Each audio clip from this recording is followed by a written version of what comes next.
In the morning when I'm driving, I really come alive when I listen to my Ronnie, I listen to my Ronnie Q.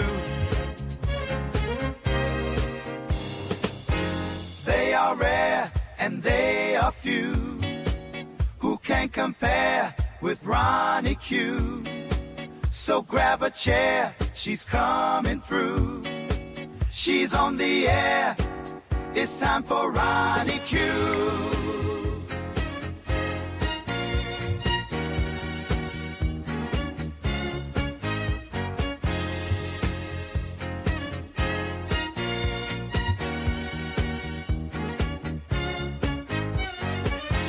They are rare and they are few who can compare with Ronnie Q. So grab a chair, she's coming through. She's on the air, it's time for Ronnie Q. Ronnie Q. It's time for Ronnie Q. Ronnie Q. It's time for Ronnie Q. In the morning while I'm driving, Ronnie Q. I really come alive when it's time for Ronnie Q. I listen to my Ronnie, Ronnie Q. I listen to my Ronnie. It's time for Ronnie Q.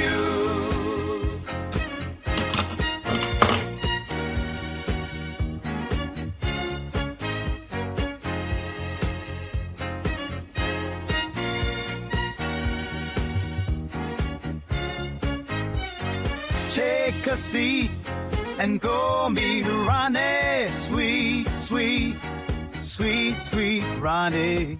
No day complete without my Ronnie. She can't be beat. Sweet, sweet Ronnie.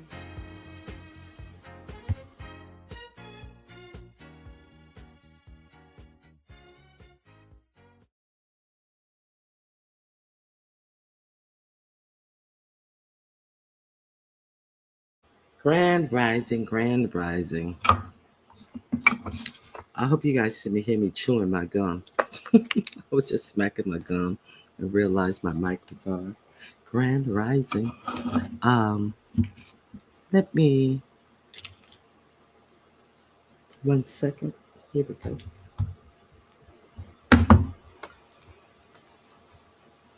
Thank you guys for being here. Please hit the like button. I appreciate you. Grand Rising Z Sarah. No poll. No. There's some goals, but no polls. Grand Rising of Viewers of You. Madison, thank you for being here. Nappy Child, thank you for being here. Excuse me. Deputy Director Voodoo, the cynical one. Grand Rising, Miss Queenie, Max, thank you so much for being here. And Z Sarah, who was also here early. I set up this live 2 days ago. Preserve, hide, and store all your important historical documents. Okay. Get your hands on real history before the intellectual revolution is imposed. I believe the U.S. is in danger of a book burning and a Pol Pot type of purge of intellectuals who do not toe the line. Well, looking at the ones that we have running government right now, I can see your point. I can see your point.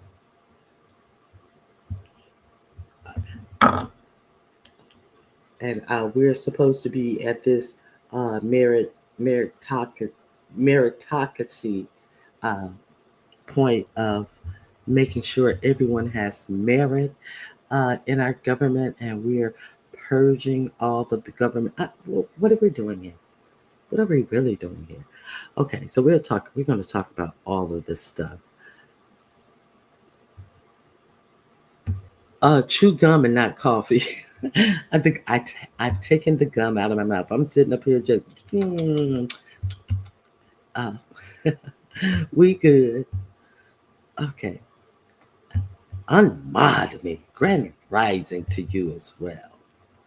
Stomp down. Thank you for helping me reach one of my goals. Get into the receiver. Do tell. If you guys haven't gone over there to Stomp Down, make sure you get over there and watch his videos. Grand Rising, uh, Black Pearl. Okay, I think that's everyone. Let me drop Stomp Down's link in the chat. Let me see.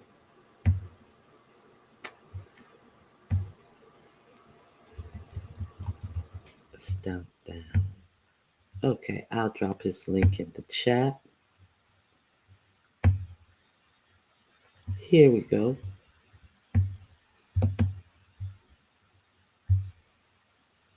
Sometimes you got make sure and you might want to subscribe to him because sometimes he be reading real bad. Like the other night, I was it. I think it might have been Saturday night. Oh my God, he was dragging Saturday night. Already at work already. I hope your throat is okay from all of that dragging that you did the other morning. I really hope your throat is okay. So you guys may be wondering, personally, I think it's important that we know our history and that we uh, learn and teach our history. So let's continue. This is February 3rd. This is the Black History Month. So I um, I was listening to uh, the 1619 project, and there was a guest on stage, and she said that if you want to know the indifference that was felt about us as a people, you have to go and read the poem by William Cowper. So, if you want to read the whole poem, this is the stance of it that I wanted to share with you guys. Uh, I I own I am I I am shocked at the purchase of slaves, and I fear those who buy them and sell them are all knaves. Knaves. Okay, wait a minute. Wait a minute. Let me get. Okay. Okay. And I fear those who buy them and sell them are all knaves. What is knaves, you guys may wonder? Knaves is a dishonest or unscrupulous man. So he feels that the people who buy are dishonest or unscrupulous, something like this. So let's go back and read this. Okay, I am shocked at the purchase of slave, and I fear those who buy them and sell them are knaves. What I hear of their hardships, their tortures and groans is almost enough to draw pity from stones. I pity them greatly, but I must be mum, for how could we do without sugar and rum, especially sugar, so needfully we see, what give up our desserts, our coffee and tea? So let's understand that slaves were first brought to because they needed somebody to do cut down the sugar cane. That was the largest commodity that they were using slaves for. So he said he could have pity for them, but hey, you know. give up my, give up my sugar. So, you know, he thought that that was very poetic to say. So I want to highlight a person in a black history today. So we're going to highlight. Let me find my picture. Today, we're in Black History. We're going to highlight General Loyd J. Austin III. So, hold on 1 minute. I'm trying to remove these comments. Grand Rising Red Wings. Good to see you. So, let me talk about General. Well, let me let you hear something about General Loyd Austin.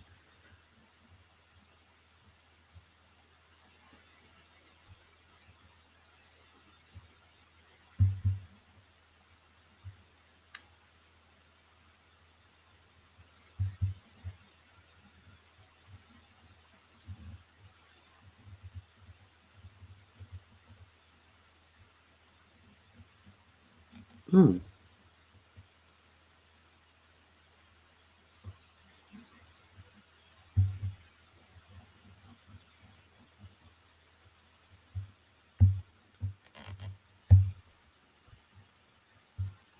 If feet are numb and the sensation won't go away. Okay, here we go.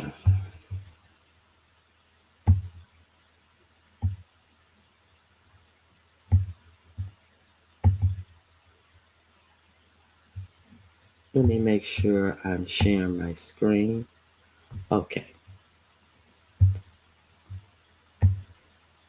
Let's hear a little bit about 4-star General Loyd Austin.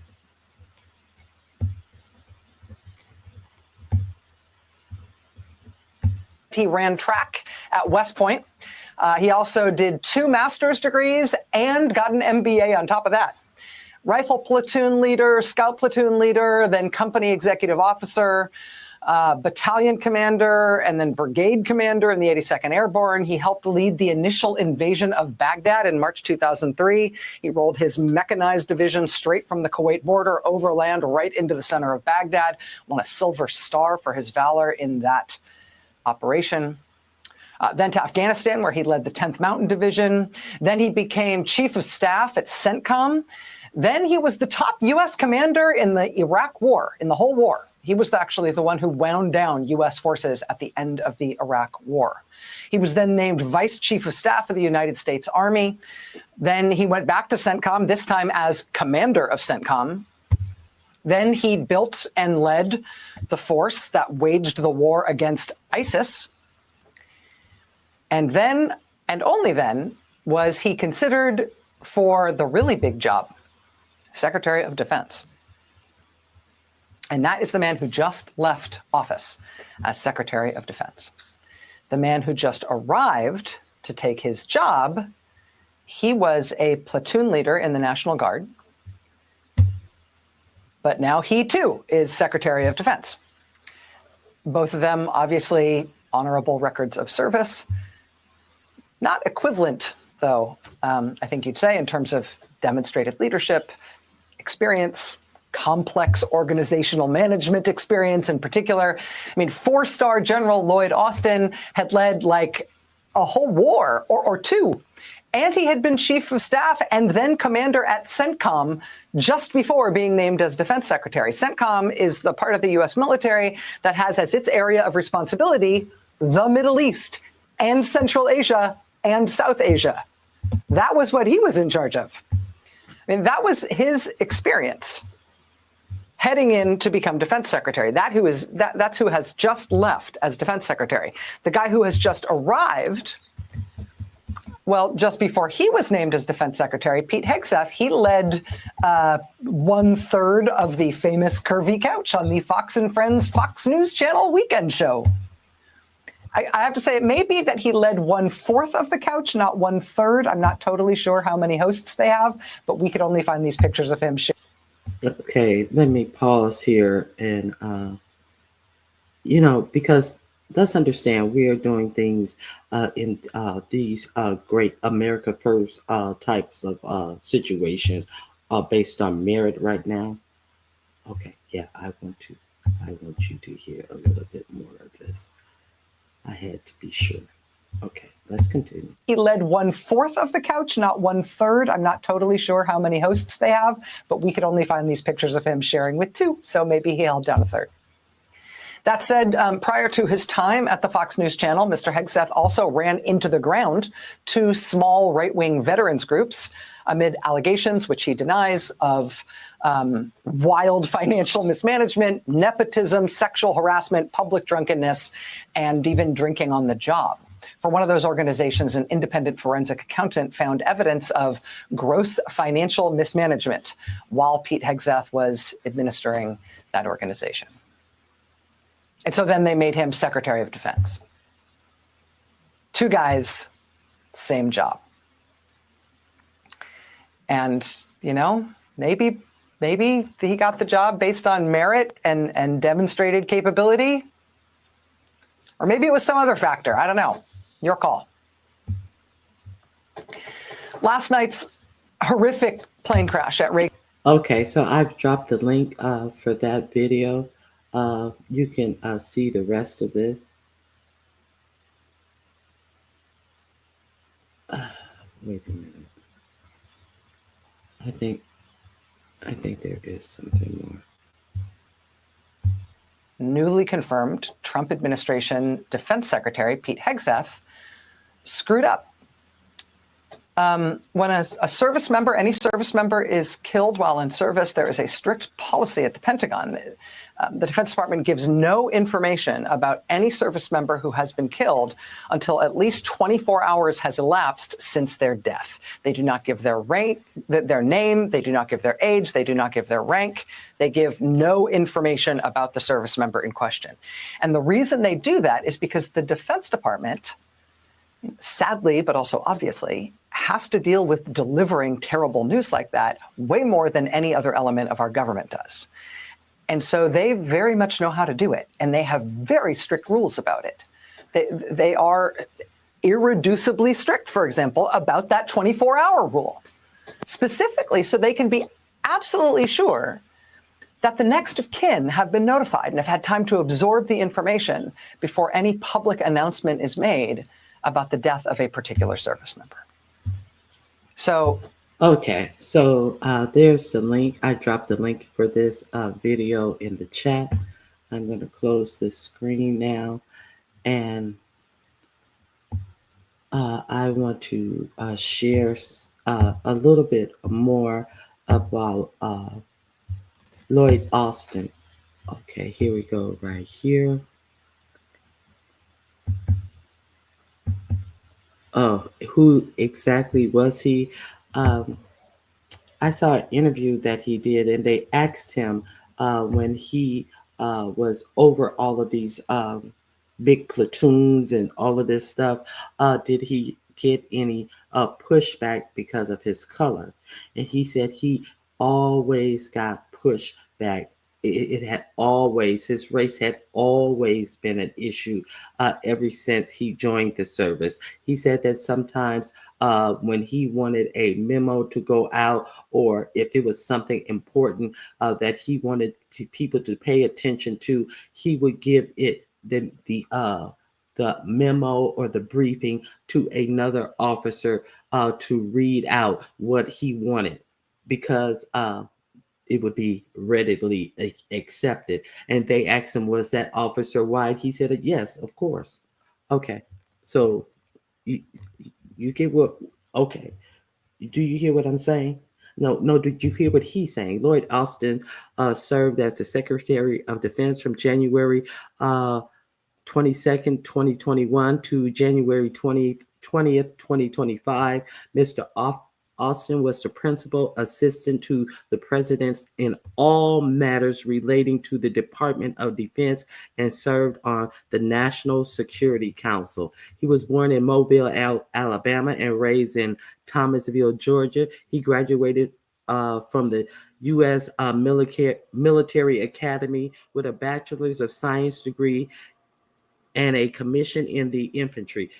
He holds a Master's of Art degree in the counselor education from Auburn University and a Master of Business Management from Webster's University. He's a graduate of the Infantry Officer Basic Advanced Courses, the Army Commander and General Staff College, and the Army War College. His 41-year career in the Army included, we heard about all of the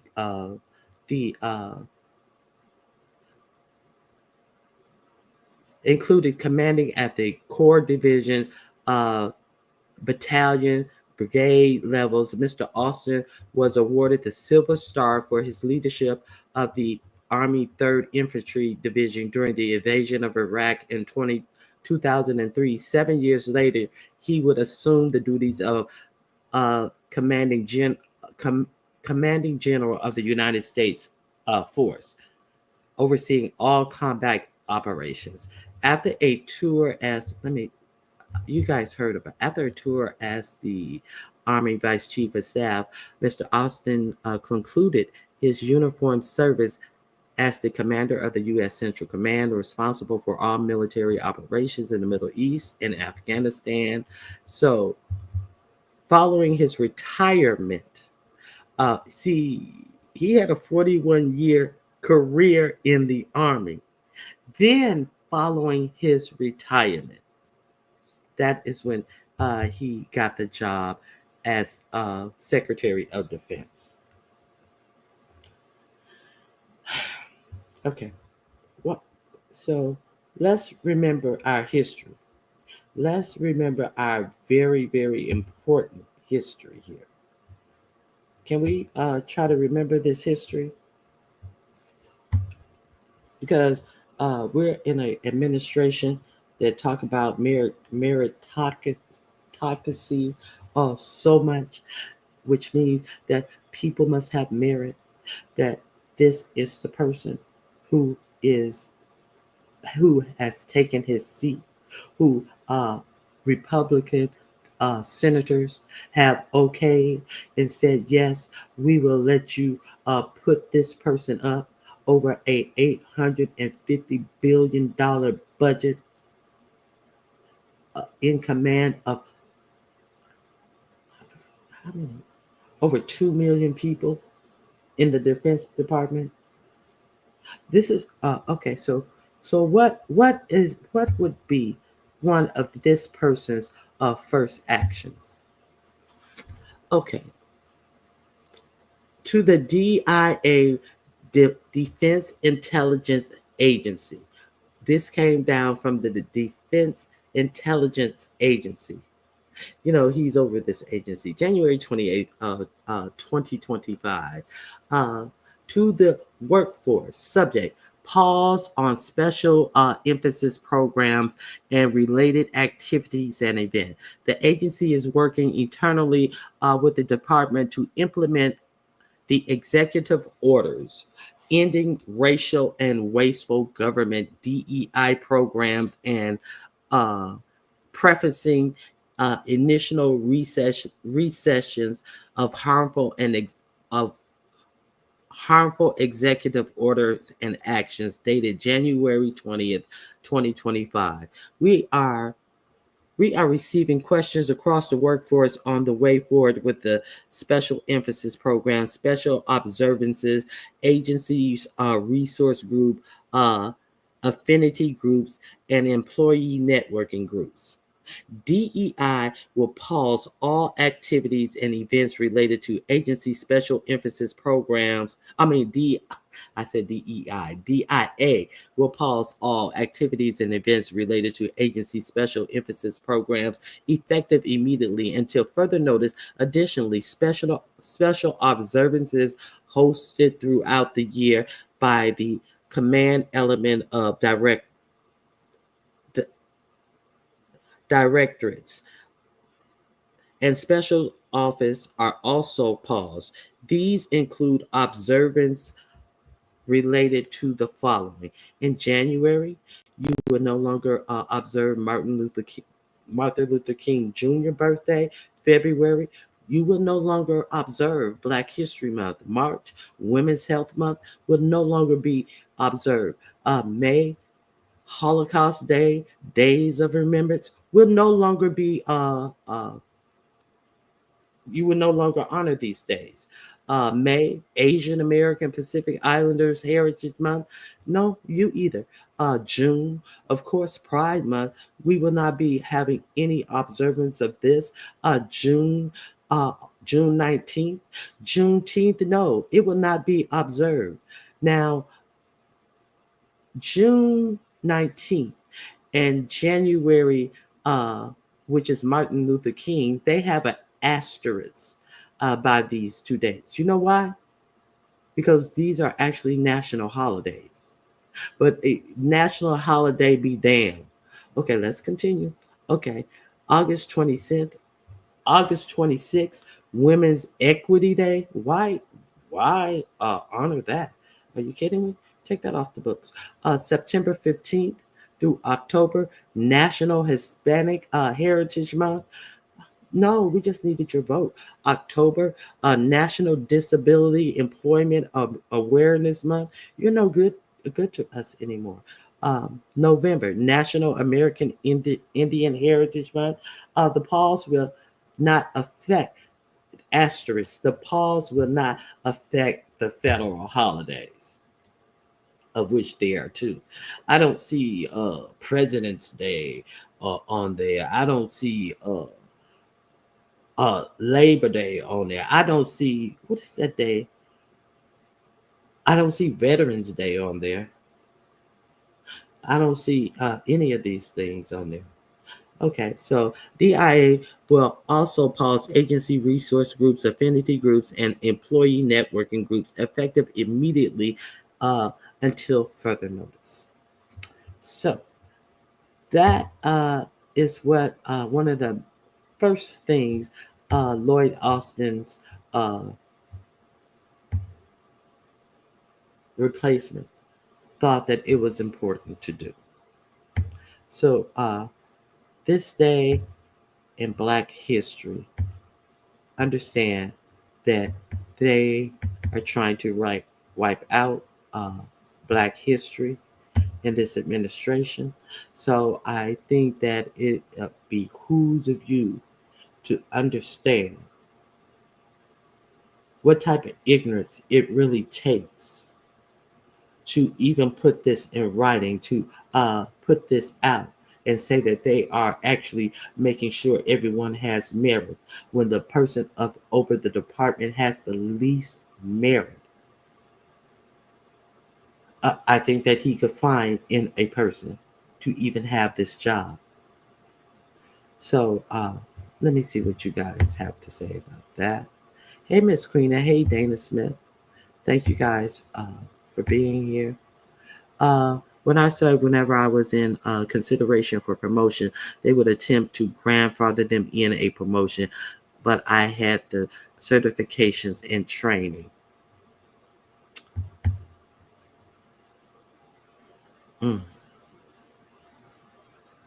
So that means you did get the promotion, even though they tried to find a reason not to give it to you. Child head self is going to make our military into starship troopers. Grand Rising, Dana Smith. Good to see you. I saw that yesterday. Just unbelievable. Colin Powell faced the same issues while serving. Yes, he did. Sure did. So, of course, I'm not surprised. MAGA merit obviously doesn't align with the dictionary definition of merit. From black excellence to a hot mess. That's America for you. America. That's America. I'm American. Oh, uh, let me see. Pete is a clown. We should be scared. Now, I didn't know that this happened on yesterday. On Saturday, this was announced. Because if they tell our for-profit major media channel not to highlight this, it will not be highlighted. So what is this? I think the channel was Times Now India. Don't ask me how I got on this YouTube channel. Uh, they were playing this live press conference with 4547, where he talked about, where is it? Let me close Stump Down page. He's useless in this conversation. I'm just kidding, Stump Down. But in this conversation, I'm not kidding. Let me find this right here.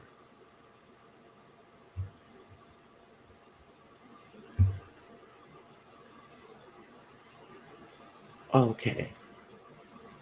Times of India. Yes, it is. Times of India. Why did I have to go to Times of India to find this? Okay. Let's see what happened. I'm wondering if you guys know about this. And this type of stuff, it seems like we wouldn't have to go to Times of India to discuss this. I hope their live feed is off. When I loaded this, their live feed was still on. Times of India. Since we're talking about the military stuff, and then we're going to move on to so much other shit that happened this weekend. Oh, hold on.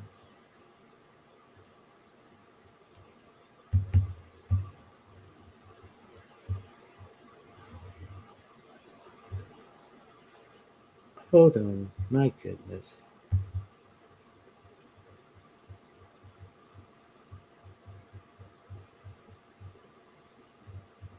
I can't believe I don't know why I can't find this.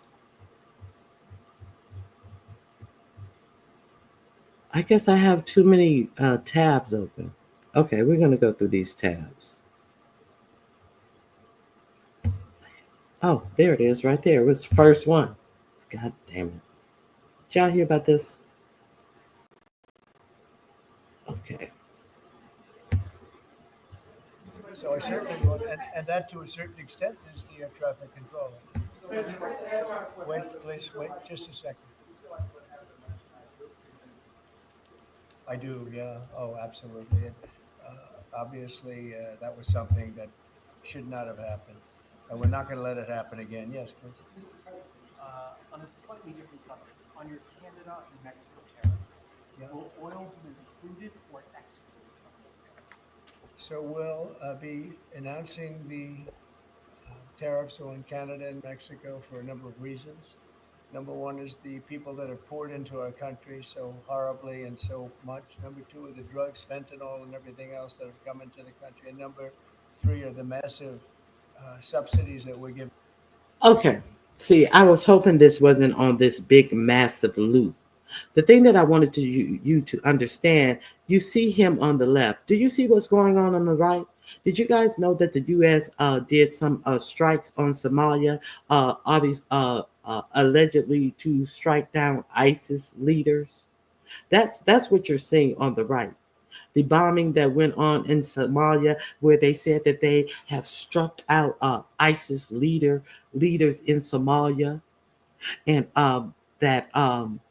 but no civilians have been injured. But this just happened the night before, so don't it even take time to find out if civilians were injured? And did your U.S. news tell you? Did you guys hear this? anywhere on U.S. news stations. I just happened upon this. And then I had to Google it to see if this was really true. Did you guys hear about this?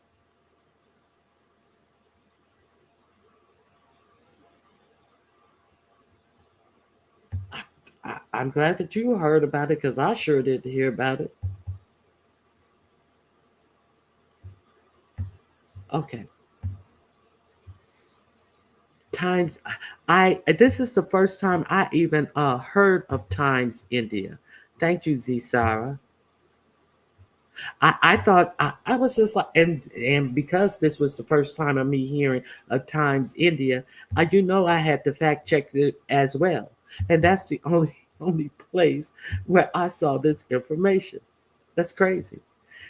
That's what I wanted to tell you guys about. Let me see if we got to it. We are going to have the most competent people in the country in our control towers, not people that are there for any other reason. Mr. President, on that, you said that you envision sending 80-something thousand IRS agents hired under Biden to the border. What role do you see them playing? Well, we'll see. I mean, I may do that, or I may use different people, but we're going to send more. We're going to give the Border Patrol some help. Although now, if you So he said he was going to send the 8,000 IRS agents to the border. But let's not forget that what he actually did this weekend, he asked the interim IRS chief, and he gave them the option to retire or be fired. And then he gave the order to fire the personnel who were involved in investigating the January 6th I'm not going to call it uprising. I'm going to call it what it is. The January 6th crimes. So he wanted them to be fired. But the interim person, and they say that he is actually a Republican, refused to fire them. And while every other, they're waiting on that Kash Patel to be voted in or out as the head of the FBI. So they already know they got him in their pocket, because he sat up there as a whole loyalist, sitting up there not answering questions. Let's remember that the person that he has elected to be the head of the FBI said he would close down the J.F. Hoover building and open it as a museum of the deep state the next day, and send all of these agents out, 7,000 agents out to fight crime since you're cops. I'll send 7,000 agents out to. But when asked about that, his own quote, he acted as if he didn't know what they were talking about, refused to answer if he said this stuff that I showed you on video of him saying last week. He didn't know nothing about it. Let me see if we're to the strike part yet. find people with perhaps unqualified children, this wasn't meant for that. This was meant, when it was originally done, for the children of slaves. And that was a very good and noble thing to do, and I'm in favor of that 100%. But it wasn't meant for the entire world to occupy. So he's talking about birthright citizenship now, while he has the right to go against the Constitution, because this wasn't meant for. So he has such a keen eye on what was meant for. Well, then that means that that if you're getting rid of people all the way up to birthright citizenship, shouldn't Elon Musk be deported? Because he lied on his papers allegedly to be here. His own brother said that they lied on their papers and that they were here illegally. So shouldn't he be deported? Shouldn't Melania be deported? Shouldn't your wife have been deported? Shouldn't Rashami have been deported? Because in essence, he's an anchor baby because his father never filled out the paperwork. But these are people who he has in his administration. See, because if you're rich, nothing matters. It doesn't count for you.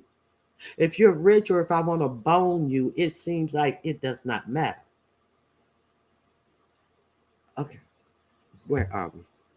down and landing, and the helicopter got in its way. And if the No, he said the helicopter got in it. How he know this? Who told him this? Uh, uh, who, who told him this? helicopter was higher or lower or stopped or turning left or turning right at a quicker time. I mean, it turned, but it turned when it was too late. A tragic story. So So the helicopter was higher or lower, or turned left or to right or turned right. You don't even know what happened. Okay, let's continue. I don't know. Do you blame it on the air traffic controller too, in addition to the pilots? Maybe the pilot's fault. They should have seen it. I would have thought they should have seen it because it was a plane that was loaded up with lights and everybody, you can see it from Kennedy Center. You can see it very easily. So all I want is the most competent people in our country to be air traffic controllers. It's a very important position, and other positions too, by the way. We're not only talking about that, we're talking, but air traffic controllers, maybe in particular, they have to be brilliant with computers, brilliant with graphics. They have to be psychologically really, really smart. And, there are a lot of people that wouldn't be able to do that. Were there any signs about, like, tariffs on Canada and Mexico, 25%. That's coming on Saturday. It's coming on the first Saturday. But no oil tariff, no oil tariffs. No, I don't. Okay, so I'm going to drop you this link. This is a loop of this press conference that they had where he was clearly showing that he had no idea what happened, like most of the nation, because it has not. They haven't given the. This was on Saturday, so definitely he didn't have. I don't even think they had the black boxes of both of the aircraft by Saturday. So there's that link. Thank you, Outspoken One. Grand Rising to you as well. Okay, so also what I wanted to talk about in that clip, he was talking about the DEI, alleged DEI aspect of what he said went on with this crash, which we now know is BS. And it is to the point where that there was a female in the helicopter. I don't know what her job was. They were three military people in the helicopter, and the woman's family does not want her name put out because they do not want her slandered as being a DEI hire who was incapable of doing her job. They don't want her to be the scapegoat because he's already came out and said that it was because of DEI. You heard him say that we only want the best and the brightest. Well, if that is so true, if they only want the best and the brightest, why is it that the head of the FAA was threatened by the non-voted for co-president to leave their job or be fired? The head of the FAA. If that's true, do you know why at the time of this crash, the FAA had no head of the department? Because they quit their job. Why did they quit their job? By threat of the richest man on earth. That's why they quit their job, allegedly. So let's dive into that story. So we only want the best, but we'll settle for absolutely nobody being in these positions. And if you want to hire the best air traffic controllers, how can you do that when you have a hiring freeze on? Do you really want to hire the best air traffic controllers? And let's be clear. He's saying that some people are not capable of that. You know how they like to say, black people, they don't have the mindset. We've heard all types of BS. But see, that's why it's important to understand Black history. Because when they came over to America, who saved them from starving? Who taught them how to work their land? Why were there specific areas of Africa where they would go get their slave from, where they would purchase their slave from certain areas of Africa?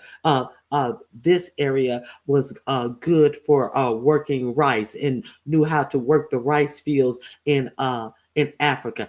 We This area of Africa, they were good with other things. So let's not act like they didn't act like Africa was Amazon back in the day, where they wanted their people because they want you to believe they came over here as savages and stuff. No, they came over here with a wealth of knowledge. But why do you think they don't want you to know anything about African American history? They want you to believe that they had to tame the African, when it was the African that tamed America to make it profitable for them. Okay, so let me see what you guys have to say. Let me close this motherfucker off my screen. Okay. Exactly. It's not that Black people was lazy and the Mexican work harder. They grandfathered in their children and children and generations so long they found cheaper labor. Free would be free. Will who have a dream? I don't. I wait a minute. Okay.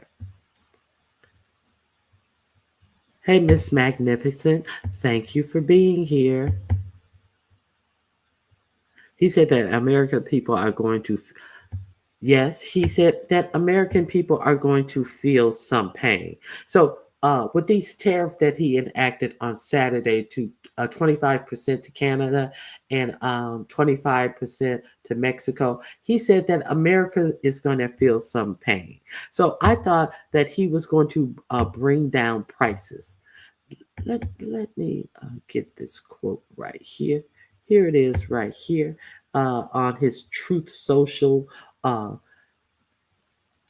Why should the United States lose trillions of dollars in subsidizing other countries? And why should these other countries pay a small fraction of the cost of what the U.S. citizens pay for drugs and the pharmaceuticals as an example? He want to use the drugs and pharmaceutical drugs is what he's talking about, when he just raised the prices that Americans will have to pay for drugs and pharmaceuticals because of his executive order that wiped out Biden's order that he had to negotiate for drug prices. But now he's blaming it on other countries. Did you guys know that he is the reason why we're going to have to pay higher drug prices? But no, if you just say whatever to the dummies that support him, they will carry his water. Okay, so let me say, this will be the golden age of America. Yeah, for rich Americans, yes, it will be. Will there be some pain? Yes, maybe. And maybe not. You know, the double talk. Yes. Will there be some pain? Yes. That's the answer. Not no maybe and maybe not. But we will make America great again, and it all will be worth the price that must be paid. We are a country that's now being run with common sense. Please, bye. Let's see what Funky Muskie had to say. Oh, that's that quote again. And these tariffs have him pissing in his own face. Let's see what what he had to say. Trump ally Elon Musk warned of necessary economic collapse if Trump is elected. So this is exactly what they're like. Okay, well, it's necessary. It's going to cause some pain. It's going to be a necessary economic collapse if he is elected. And who's sitting riding rumshot over all of his agencies? Let's talk about the Treasury. Meanwhile, under the Biden Harris administration, the U.S. economy has seen record growth. This month, the economists called the U.S. economy the envy of the world amid historic growth, low unemployment, and the lowest inflation of any nation in the G7. The major stock market continues to hit records high on a nearly daily basis, yet Trump and Musk want to replace this prosperity with pain. So are these idiots over there trying to do news? Do they have any idea what the fucking news is? Do they have any idea what the news is? When this billionaire was allowed to run roughshod over the Treasury, over the U.S. AID, and one more agency we're going to talk about. So Canada response was no. Oh no, it's going to be rough for y'all too. So breaking news: Ontario Premier Doug Ford announces that starting Tuesday, the province will remove American products from the LCBO shelves and in catalogs, blocking restaurants and retailers from restocking U.S. products. Every year, LCBO sells nearly 1 billion worth of America's liquor, wine, and seltzer. That's only one arena. Also, they also said, what else did they say? Canada said they're going to stop sending oil. Why he act as if they don't need the Canadian oil? Uh, it's my understanding that Michigan, Chicago, and one other Midwestern city actually get their oil for heating from Canada. So Canada also said that they are going to make the red states suffer. They're going to make Florida, places like Florida suffer for things like oranges, because Florida is the place for orange juice where they actually get their oranges from Canada. Who knew? They're going to make places like Tennessee suffer. They're not going to buy all of their whiskeys and alcohol and stuff, and put a tariff on a 50% tariff on these states in particular that get a whole lot of their fucking products that keep their states alive. They tried to warn them. They said they already told y'all that if y'all put tariffs on them, they're going to target these red states in hopes that these leaders of these red states will tell 45, 47, hey, this is going to ruin our state. But these leaders of these states, senators, congressmen, governors, all of these people are just lockstep in with 45, 47 because because they're scared that Elon Musk will get somebody to primary them and they'll be out of a job. So all of your state must suffer so they can have a job. Can you believe this? I guess you can't believe it. Now we're going to talk about, what are we going to talk about? Now let's talk about what he did at the Treasury Department.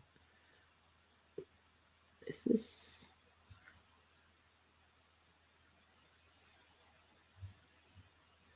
Okay.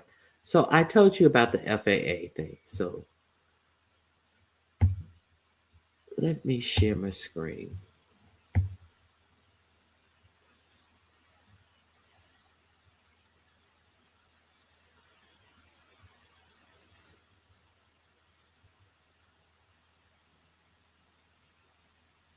Hold on.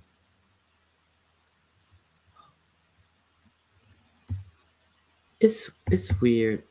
I have this all pinned up here in order, but it doesn't show up in order. And I always have to. It's up on my tabs in order, but it doesn't show in order.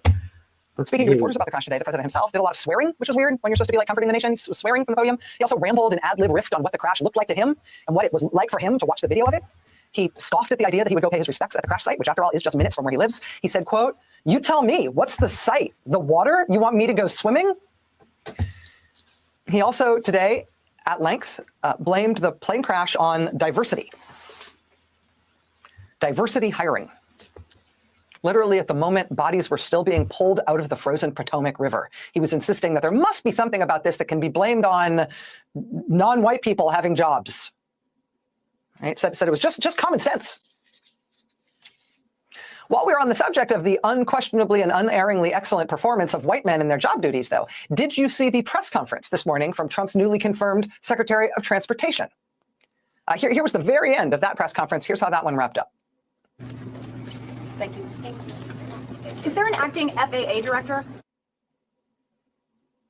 And he just walks away. Question from the reporter there, you can hear it pretty clearly. Is there an acting FAA director? And you might think that there is an FAA director, right? Because there's this guy there at the press conference in the black jacket, the guy with the brush cut. When he turns around and walks away, you can see a big FAA printed on the back of his jacket. Despite appearances, though, that is not the FAA director. That is Trump's newly appointed, newly confirmed U.S. Secretary of Transportation, who also was plucked from the elite ranks at the tippy top of the meritocratic pyramid in this country, by which I mean he, too, was picked off of TV. Like Trump's Defense Secretary, Pete Hegseth, Trump's Transportation Secretary, Sean Duffy, also demonstrated his competence for this cabinet position by co-hosting a weekend show on Fox. Now, I don't want to sell him short. He was also on The Real World on MTV. So clearly, the best. This morning, while he was wearing an FAA jacket, he was also pointedly not answering that question about, is there an acting FAA director right now? Is there anyone who's directing the FAA right now? He did not answer that question. He just... Now, I saw this press conference, and I already knew there was no FAA director because I had heard it on other sites. But God, I did not know that this dude who acted as if he did not hear this question when they were out there to give information. I guess they thought that the whole United States did not know that there was no FAA director. Let's find out why there is one, because I wouldn't want to answer to this as well when planes are colliding in the sky and falling from the sky, because of the reason why there is no FAA director. Let's find out why. Okay. He just walked away. And that may be because as of this morning when that press conference was happening, as of last night when the crash happened too, there was no acting director of the FAA. The director of the Federal Aviation Administration, like the FBI director, like the IRS director, this is one of those jobs that's not supposed to turn over with each new president. FAA directors are appointed for 5-year terms, which means explicitly they're supposed to span multiple presidential terms. But that did not happen with this FAA director. This one left the job on Inauguration Day. And until this morning, Donald Trump hadn't gotten around to appointing anybody to replace him. Well, why did the FAA director leave on Inauguration Day? Less than 2 weeks ago. Even though he had a whole bunch of years left in his term as FAA administrator. Why did he leave early? Why did he leave as Trump was being sworn in? Do you remember this? This feels like this was years ago, but it was only 2 weeks ago today. I don't know if they figured out a way to blame this on DEI, right? If somehow, somewhere, someone interfered with the inherent white male excellence of SpaceX in order to make this debacle happen. I don't know. What was this about? But somehow, Elon Musk's latest rocket ship crashed 2 weeks ago today. It was his huge Starship rocket. It went up a little bit. Okay. So who did I tell you told him that he had to resign or he'd be fired? Who did I tell you? Who did I tell you? This should be frightening. I mean, that an unelected person tells the head of the FAA that they're going to be fired. Let's see why. I gotta stop it so they won't flag my video and give you some commentary. Let's continue. Not far enough, caught fire, broke apart in midair, and showered the earth with debris. Elon Musk was apparently excited by the crash. He described it as, woo, entertaining. Meanwhile, people in Turks and Caicos are dodging the debris. And the good people at the FAA, in response to Elon Musk's screw-up, they had to scramble to emergency divert dozens of commercial airliners, including from JetBlue and American and Delta. Spirit Airlines had a plane in the air that had to veer off course. Also, same was true for a FedEx cargo plane. Commercial flights as far away as South Africa and Australia had to be delayed or diverted as they had to put out these emergency warnings over a whole big swath of the Indian Ocean because of Elon Musk's mess. This happened 2 weeks ago today, the Thursday before Inauguration Day. The day after the crash, so the Friday before inauguration, the FAA, unsurprisingly, grounded SpaceX Starship program. You cannot try to fly this thing again until you figure out what went wrong here and you fix it. We cannot have... So, his rocket explodes, and the FAA has the audacity to ground his rocket, saying you can't fly them anymore until you find out what happened. And you like, fuck you. You're going to lose your job. You about to lose your job. You about to lose your job. This is why. This is why. Okay, so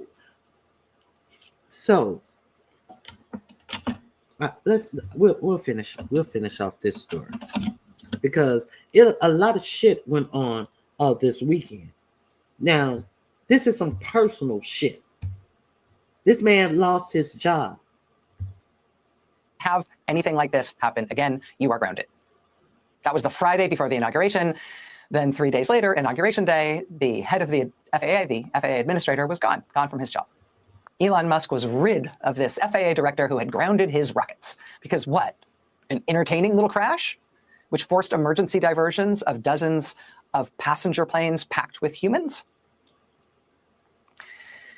In September, while Elon Musk was busy spending the $250 million that he dumped into Donald Trump's campaign to make Donald Trump president again, Mr. Musk had posted a picture online of the head of the FAA and had demanded his resignation. He needs to resign. He had posted that because even before the FAA had to ground SpaceX altogether because of this most recent crash that Elon Musk thought was so awesome, even before that, the FAA had already issued a bunch of fines to SpaceX for ignoring safety rules and other requirements. Elon Musk had adopted this as sort of one of his personal causes. This was one of his crusades. Get rid of the FAA. Get rid of this guy at the FAA who's in the way of my SpaceX company. He's personally demanding that this guy be gotten rid of. And so he got it. FAA chief was out on Inauguration Day.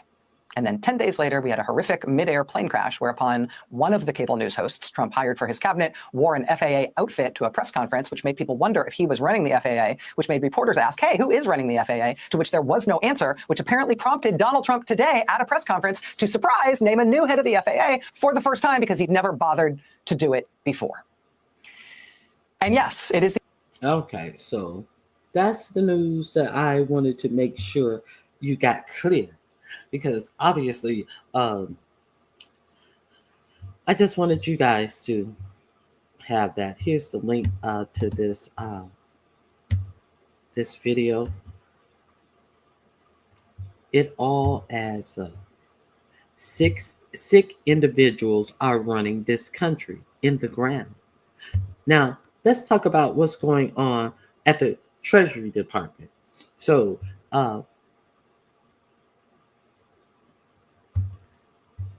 okay, how about that Nazi salute? And then they pass a alarm for protecting the Jews. And what about him meeting over in Germany with that far right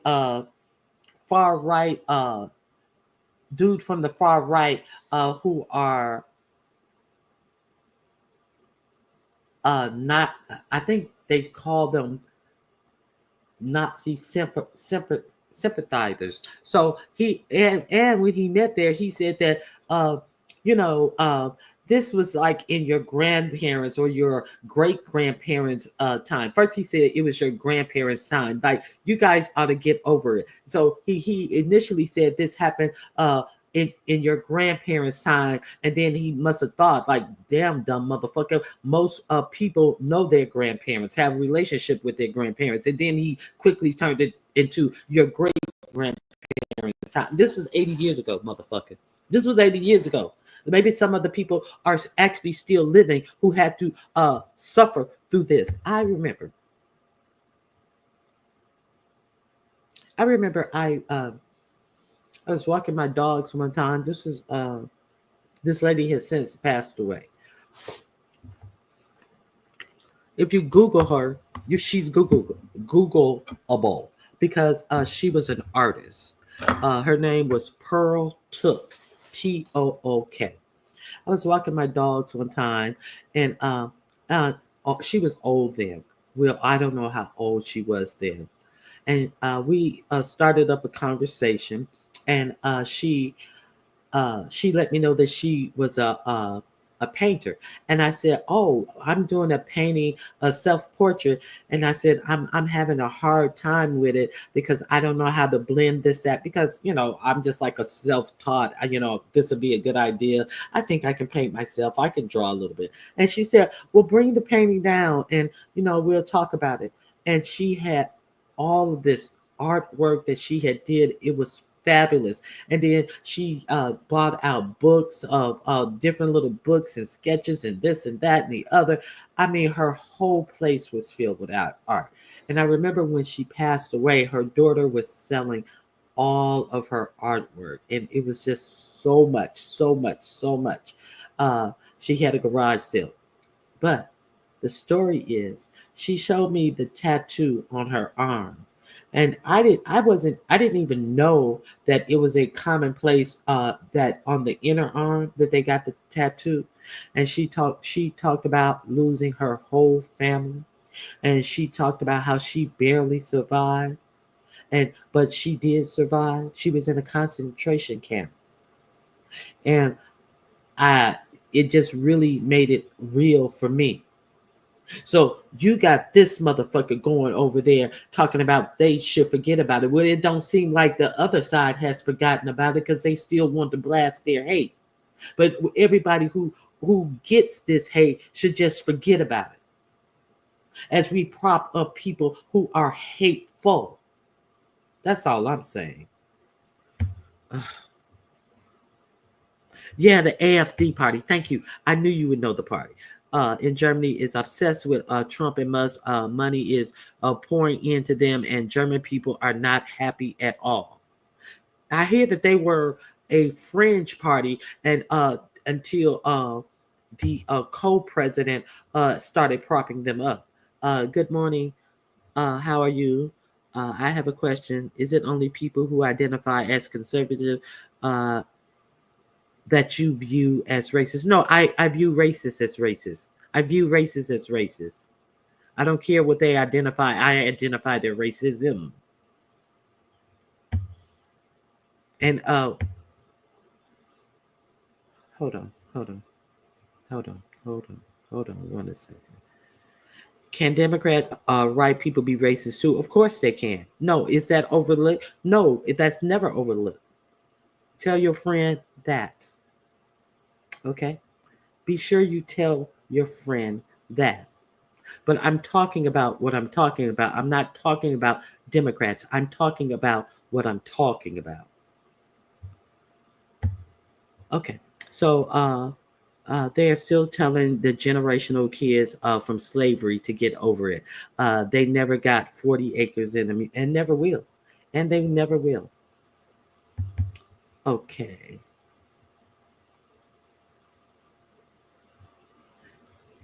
Exactly. They are around the same age, 45 and 47. I mean, 46. Okay. Yes, they are strict on them. But like you say, they couldn't have even, he couldn't have done that salute in Germany without being arrested. But the for-profit media act like, oh, well, that wasn't what he was doing. Oh, no, he was just saying autism with love. Like, the fuck out of here. Okay, so I'm going to give you this link to this, and we're going to move on. We're going to move on. Here's the link to that video. You want to finish it?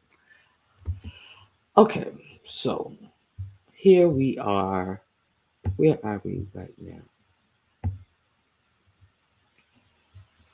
I talked about that already.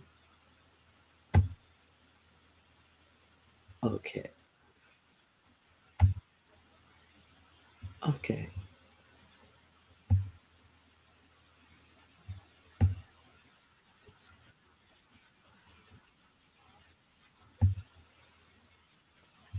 Hold on.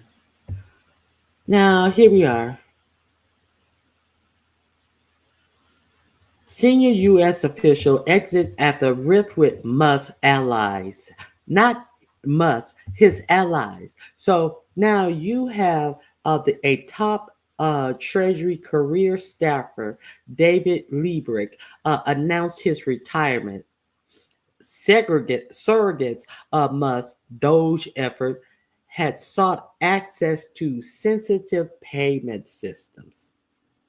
So now he is a career person in the Treasury. Started in 1988 or something. Has worked under both administrations over 40 some years. Okay, a high-ranking career official at the Treasury Department left the agency after a clash with allies of billionaire Elon Musk over access to sensitive payment systems, according to 3 people with knowledge of the matter who spoke on the condition of anonymity to describe private talks. David Liebrick, who served in a non-political role at the Treasury for several decades, announced his retirement Friday in an email to colleagues that was obtained by the Washington Post. President 4547 named Liebrick acting secretary upon taking office last week. Liebrick had a dispute with Musk surrogates over access to the payment systems. The actual payment system, like he wanted to be the person, the systems that you get these people, they pay the money out, where they kick the money out. What does he want, and how much money do they kick out at the Department of Treasury? In 2024, it's estimated they kicked out over 5.6 trillion with a T dollars. So who is this unelected official to send, furthermore, his own personal goon squad out to get the access to the payment system of the United States government? Who? Okay, and he refused to give it to him. And he said he will resign before giving it. And that's exactly what happened. He resigned. And that was the first story. But you know what's the new story? That 47 has given him this information, Musk this information. He now has access to the payment system of the Treasury. This is an unelected man. This is a welfare queen. We're not going to forget that he is the biggest welfare queen in America. Now he has access to all payments that goes to military vets. Yes, these military vets that are so dumb that they vote for him. Now he has all pay, and he said that he is going to not pay grants. That now we understand that these grants have already been approved by who? By Congress. They have the strings to the purse. He says he don't give a fuck. He ain't giving. Let me see. He don't care. Let me see. Is this the one? Okay. must vow to unilaterally cancel hundreds of millions of dollars worth of government grants after apparently gaining access to review the United States Treasury vast payment system, a move that prompted the sudden resignation of one of the department's most senior officials, the world's richest man who bankrolled 45-47 re-election campaign, was tasked by the by 45-47 with running the cost-cutting department of Doge, or it should be douche, boasted on his social media site X that he was rapidly shutting down illegal payments. So let's be clear. His guise of wanting the keys to the treasure chest was because he wanted to cut down on payment. He said that it's the U.S. Treasury has never turned down a payment, and thus they are paying people who are committing obvious fraud, and that they are giving payment to terrorists. This is the guise that the United States Treasury does not, in fact, just put all payments through. They have a fraud department like any other agency that does not grant money out for fraud. Okay, Olivia, do you have your notebook out? You're gonna need a pencil for this, bitch. I got a lot of information to give out today. Okay, so let me see what else. Okay, so now let me see. Where was I? Illegal payments at the list of grants to Lutheran organizations were posted online. Okay.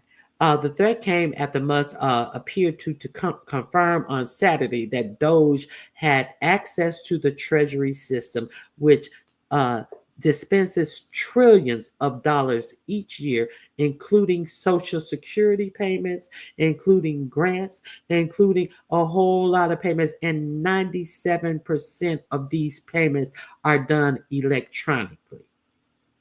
And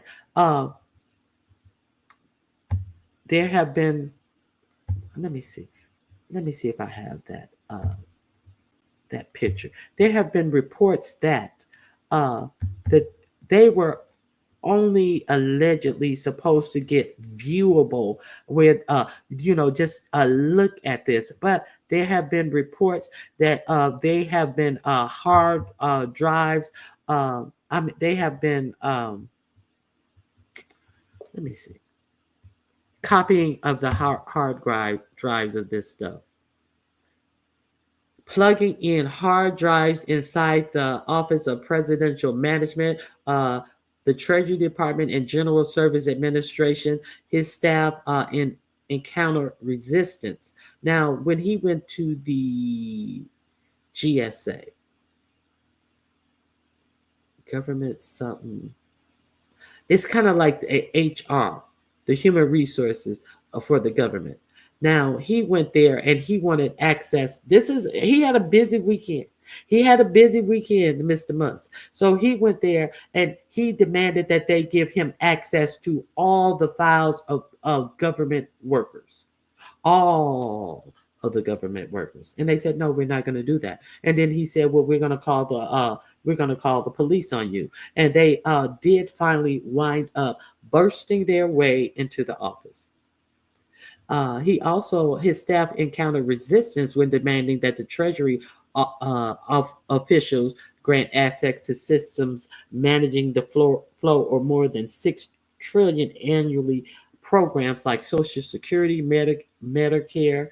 Tensions escalated when Musk's aides were discovered at OMP assessing systems, including a vast database known as the Enterprise Human Resource Integration, which contains sensitive information such as dates of birth, social security numbers, performance appraisals. What else? Let me enlarge this. And the General Service Administration, the GSA. His staff encountered resistance. Oh, I already did that. Okay, and Social Security and Medicare. Wait a minute. Tensions escalated when must aids were discovered at OPM assessing systems, including vast database known as. But okay, so it con- it contains all the information about government employees, which contains sensitive information such as dates of birth, social security numbers, performance appraisal, home address, pay grades, length of service for government employees. In response to employees speaking out, must aids locked civil service out of computer systems and offices. With reports of personal items. Wait a minute. Let me see. So they lock the people who actually have the authority to see the things. They have totally locked them out of their computers. They are coming in like the what they say, the brown boots of all of our agencies that can control the flow of money that has already been approved by Congress. And they say that they are going to stop. See, if you want Congress to approve or not approve, you have to go to Congress, tell them what you want, and Congress have to try to fight for it on the floor. But once the money, these are monies that has already been approved that they're trying to, in my opinion, steal for themselves. That's just my opinion. Who allows their government agencies to be taken over like this? And let's not forget that they by threat of losing their jobs, a lot of this is coming about. I talked to you about the who was that who was fired last week. A midnight Friday night firing. I think it was inspector generals. They were like the cops of these agencies to make sure that these agencies were doing things within the law. He last Friday, not this Friday, the Friday before, he fired a whole lot of them in the midnight hour. It was after they confirmed Pete Hedgewitz. That is then when he fired a whole lot of inspector generals, the people who monitor all of these agencies. And it's funny that a lot of these agencies that Musk has had the boldness to go up into, they no longer have inspector generals over them. Get the picture? So while motherfuckers talking crazy shit, this is what's going on in our government.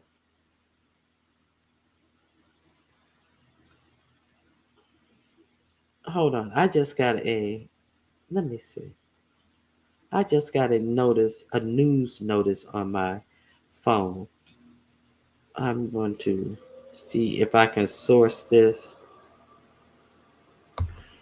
Hold on one second.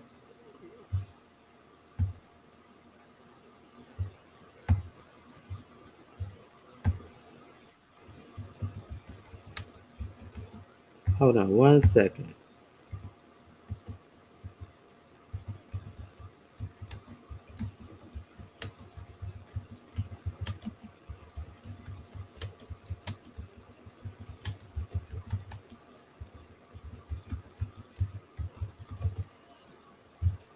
Okay.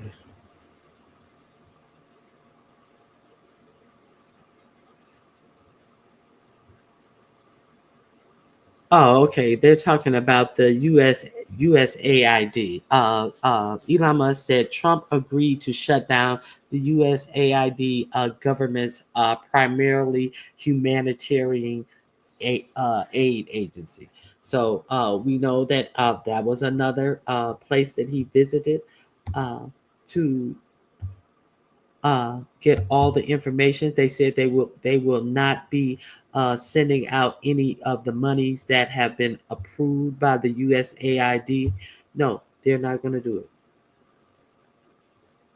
Let me see. That's not what I wanted to show you. Let me get down here. Let me see.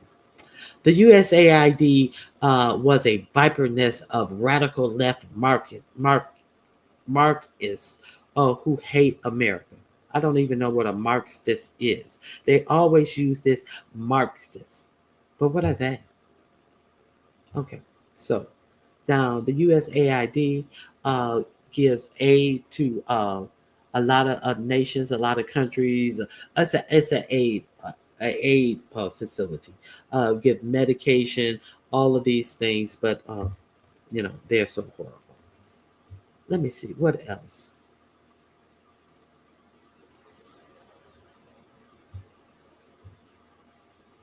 Okay, that's the second page of what I want to show you about this. Hold on.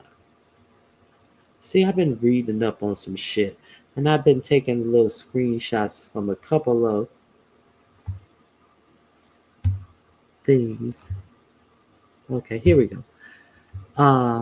The Trump administration had placed two top security chiefs at the U.S. Agency for USIDC on leave.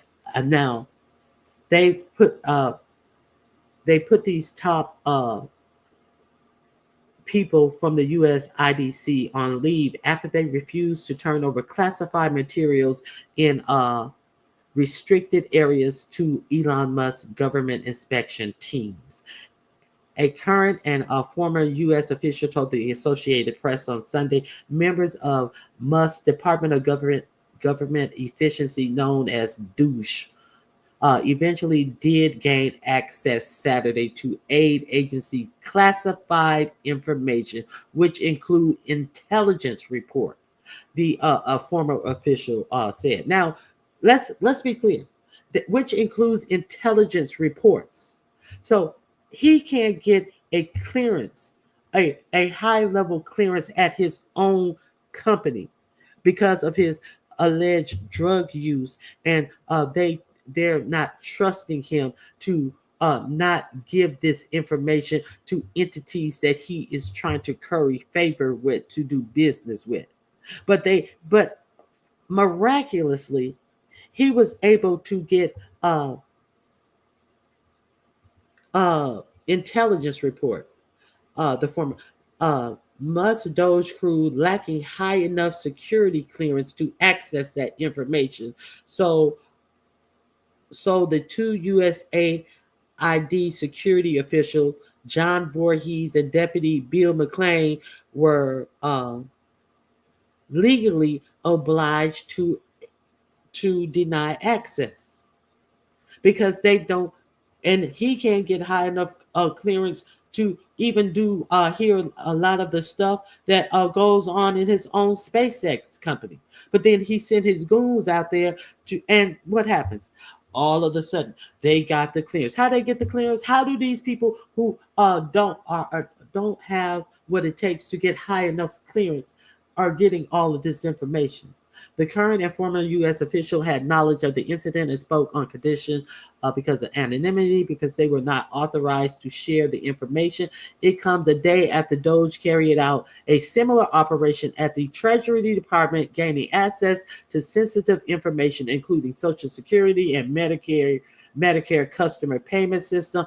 Musk formed Doge in cooperation with the new Trump administration with a stated goal of finding ways to fire federal workers, cut programs, and slash federal regulations. Capiche? So this is what's going on in our government. Does this sound like how our government is supposed to work?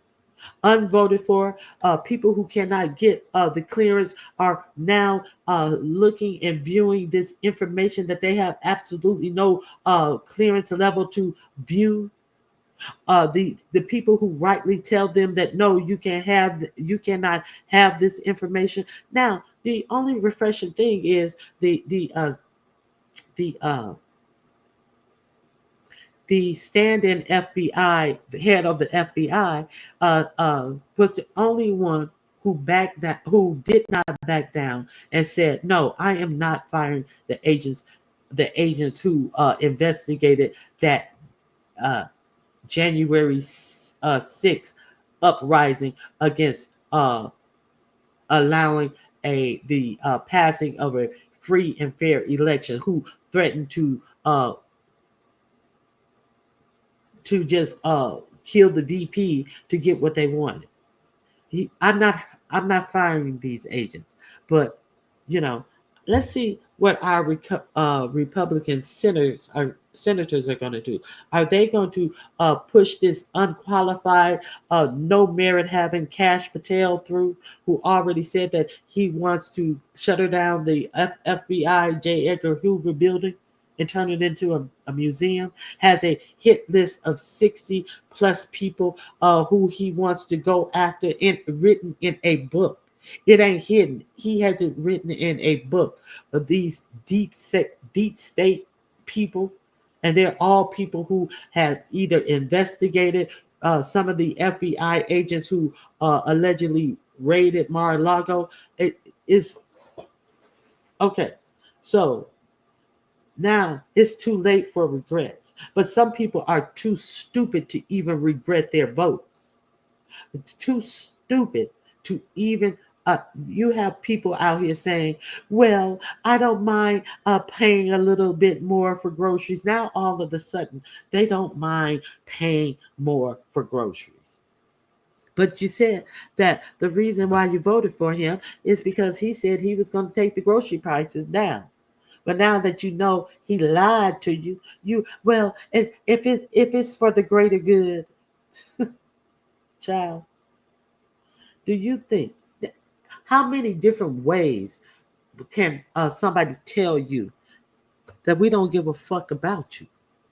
We finna let these rich people go through here and rob the America's coffers at your expense. How many different ways do you need to hear this? Let me see what else. Okay, let me see.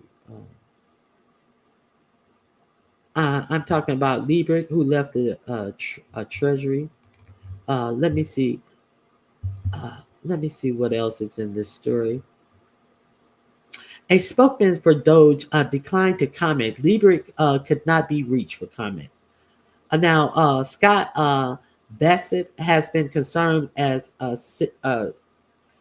Treasury Secretary. He is the first openly gay man, I think, in any high-ranking position like that. If I'm wrong, somebody correct me. Liebert ceased to be acting agency head. Oh, wait a minute. Okay. He was confirmed on Monday. So technically they're saying Liebert ceased to be the acting agency head. Trump administration official placed Liebert on administrative leave before he announced he would be stepping down, two other people said. So what they told him is, you give us access to the Treasury information, and he told them no. And then they said, well, you are on leave because they have already or were they about to? They were about to have the confirmation vote on Scott Bassett, who Trump had put forward to be the new Treasury Secretary. So in the interim, Liebert told them, no, I'm not giving you all this information. They tried to get the information before the Trump official came into, was voted in. But he said no, they put him on leave, and now they're trying to backtrack and say, well, he's no longer over the administration. We have confirmed our own Treasury Secretary, so therefore we can do what I want. Typically, only a small number of career officials control Treasury payment system. Run by the Bureau of Fiscal Services, the sensitive systems control the flow of more than $6 trillion annually to households, businesses, and more nationwide. Tens, if not hundreds of millions of people across the country rely on the systems, which are responsible for dispersing Social Security, Medicare benefits, salaries for federal personnel, payment to government contractors, grant recipients, and tax refund, among tens of thousands of other functions. So I'm going to drop the link to this article. The clash reflects intensifying battle between Musk and the federal bureaucracy as Trump administration nears the conclusion of its second week. Musk has sought to exert sweeping control over the inner workings of the U.S. government, installing uh, longtime surrogates as several agencies, including the Office of Personal Management, which essentially handles federal human resources, and the General Services Administration, which manages real estate. Musk, uh, Musk sees Musk was seen on Thursday at the GSA, the office that handles the real estate. Uh, on Thursday, visiting the GSA, according to two other people familiar with his whereabouts, who also spoke on the condition of anonymity. So now he's going to the department that he's going through all of these big apartments. He's showing up and saying, "Give me all of your information. Give me access to all of the information that I have no clearance for because I paid for this president, so I get what I want." I'm paraphrasing, of course. So this is the article from the Washington Post. Okay, let me take a breather. See what you guys are talking about. Here's that article that I was telling you about the Treasury Secretary having to resign. Okay. History will tell it all. Okay, he gave him the key to the system. I think that he bought America for $22 like they said they bought it from the Indians. Why would someone like him have access to America's money and bank? Trillions of dollars. History would tell it all. Okay, the people who were in favor of Brexit and all regret it now. Now, also, speaking of Brexit,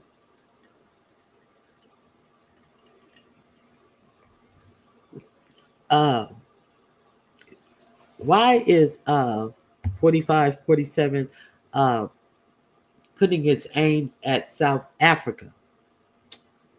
So, did I close the story? Hold on. Now, it's the strangest thing that 4547 is setting his sights on South Africa. Well, all this going on, it's a whole lot going on. But in the midst of all this going on, that he says on the in one of his interviews where he was talking about the taxes that he was putting on the sanctions he was putting on Mexico, Canada, and China. All of this stuff that's going on. Then he brings up South Africa. South Africa, they're doing some real dirty things. They're doing some real mean things over there to the people, stealing their land and this and the other. So, now, motherfucker, you mean to tell me these South Africans who has stolen all of this land from the actual indigenous African people who are now taking their land back? You're mad about it? Their own land that they're taking back, you're mad about it? And I hear they're doing some horrible stuff. You can't. He's not specific about anything. It's all. I hear rumors. He sounds like a little old scared woman sitting on the stoop. I heard that they doing all of this type of stuff. I ain't want to gossip. He sounds like this and talking about South Africa. So let's see this. Did y'all hear any of this shit?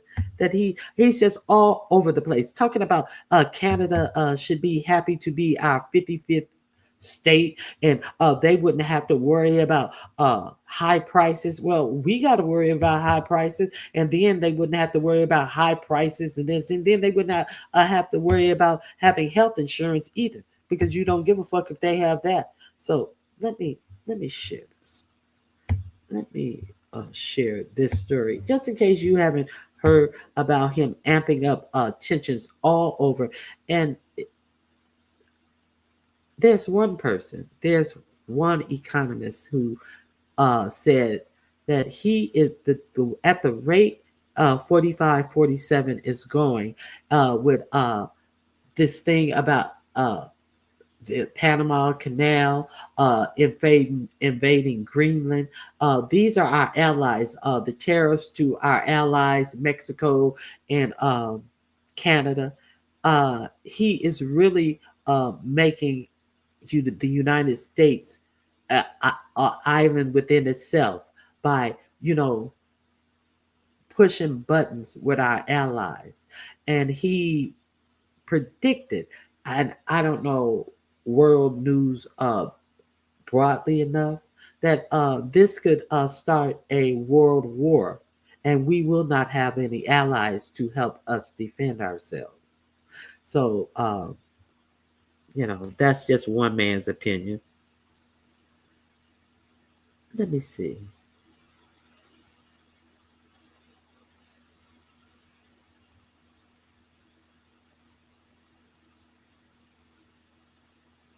Here we go.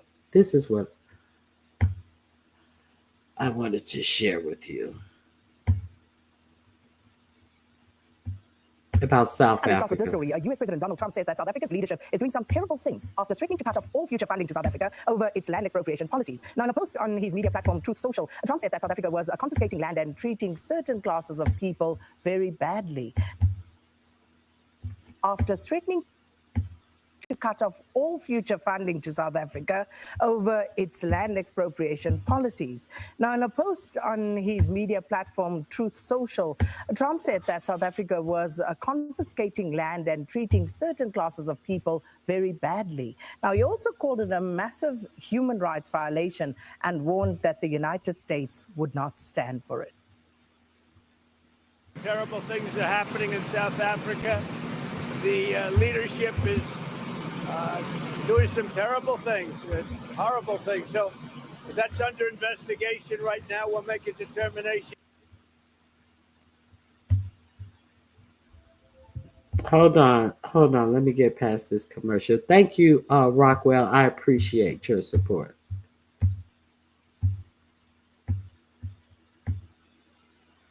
And until such time as we find out what South Africa is doing, they're taking away land, they're confiscating land, and actually they're doing things that are perhaps far worse than that.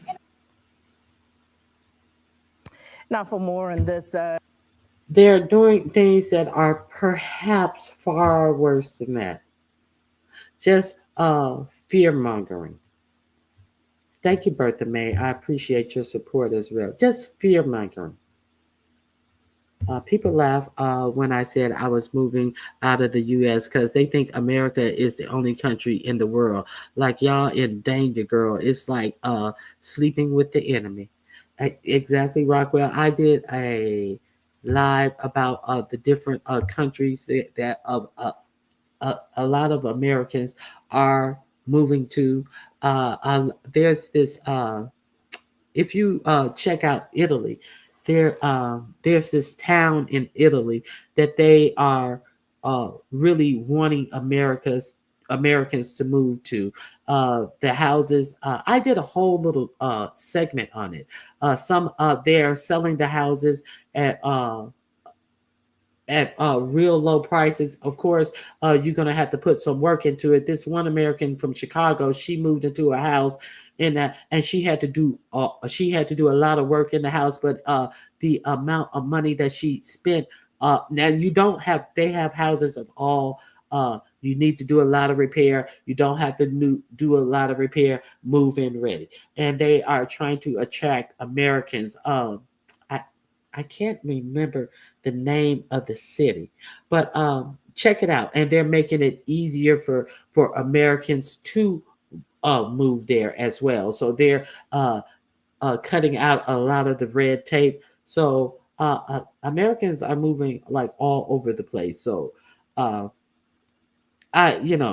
what we see going on right now. He should, in my opinion, should not be able to do this. This is some shit that our government are sitting back, sitting on their hands, shutting their mouth. Had this had been somebody from Barack Obama's unelected friends, if this was George Soros, who they gave key to all government information that they had no clearance to get, do you think these Republicans would have been this quiet this weekend? Do you think they would have been this quiet this weekend? Okay, let me get to. I gave you the front part. I let you hear him talk all of this. They're doing bad things. Okay, let me see. So what is it really about? Okay, here we go. Certain classes of people very badly. It's a bad situation that the radical left media doesn't even want to mention. A massive human rights violation. At a minimum, it's happening for all to see. The United States won't stand for it. We will act. Also, I will be cutting all future funding to South Africa until a full investigation of the situation is completed. Okay, so these people are these black people are taking back their land from white people who have confiscated their land. So now it's a problem. So he said that it's a massive human rights violation at minimum. It's happening for all to see. But what's happening over in Palestine? What's happening over there? What's happening over there? And what do you have to say about that land that is being taken? That all of these Palestinians are being slaughtered on. What do you have to say about their land? You said that is great waterfront property. Their land is great waterfront property. A developer can go in there and it can be like the next Madagascar or something to that effect. Or the next Morocco. The weather is so nice, and that's what you said about that line, and that is happening in that's a massive human rights violation, in my opinion, at maximum and minimum. But this is what this is about, in my opinion. And remember, Sakina, this kind of language comes in a broader context in terms of Republican members of the House of Representatives and the Senate that have identified South Africa. They have South Africa in their sights. There was legislation passed in the last Congress seeking to review the bilateral relationship between the United States and South Africa based on certain South African foreign policy positions, in particular Russia, in particular Israel, the relationship with Israel as it pertains to the Palestinian cause, the war in Gaza, the efforts at the ICJ. So, very much a concern right now is to watch the RAND, watch how the RAND responds here, but also additional pressure in terms of the broader picture stuff, in terms of South Africa's readmission into AGOA, which is up for a renewal in October or September this year. So there is a lot at play. And don't forget, we recently spoke to South Africa's ambassador to Washington, Ibrahim Rasool, and he conceded, Sakina, that this was one of the most difficult assignments that he's taken on behalf of South Africa in his career. And this, I think, this post from Donald Trump today and the subsequent remarks very much speak to what the ambassador was saying in that conversation. Oh no, we're embarrassed. We screwed up. Our warehouse is overloaded with survival food kits, but our mess is your gain. All right, so I dropped the link for that. Hey, Room Shaker, Grand Rising. I dropped the link to that. You guys, I know you didn't hear that on your American media. So let me, I dropped the link to the Washington Post article. I can delete that. Let me see. What is this? Hold on.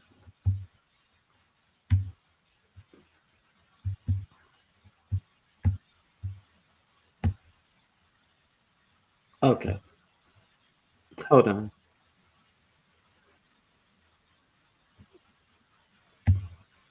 Okay, here we go. This is talking about the Treasury Department information that I just gave you. But some people don't believe it unless they hear from a white person. So let's hear what these gentlemen have to say. I would suggest I recommend their channel.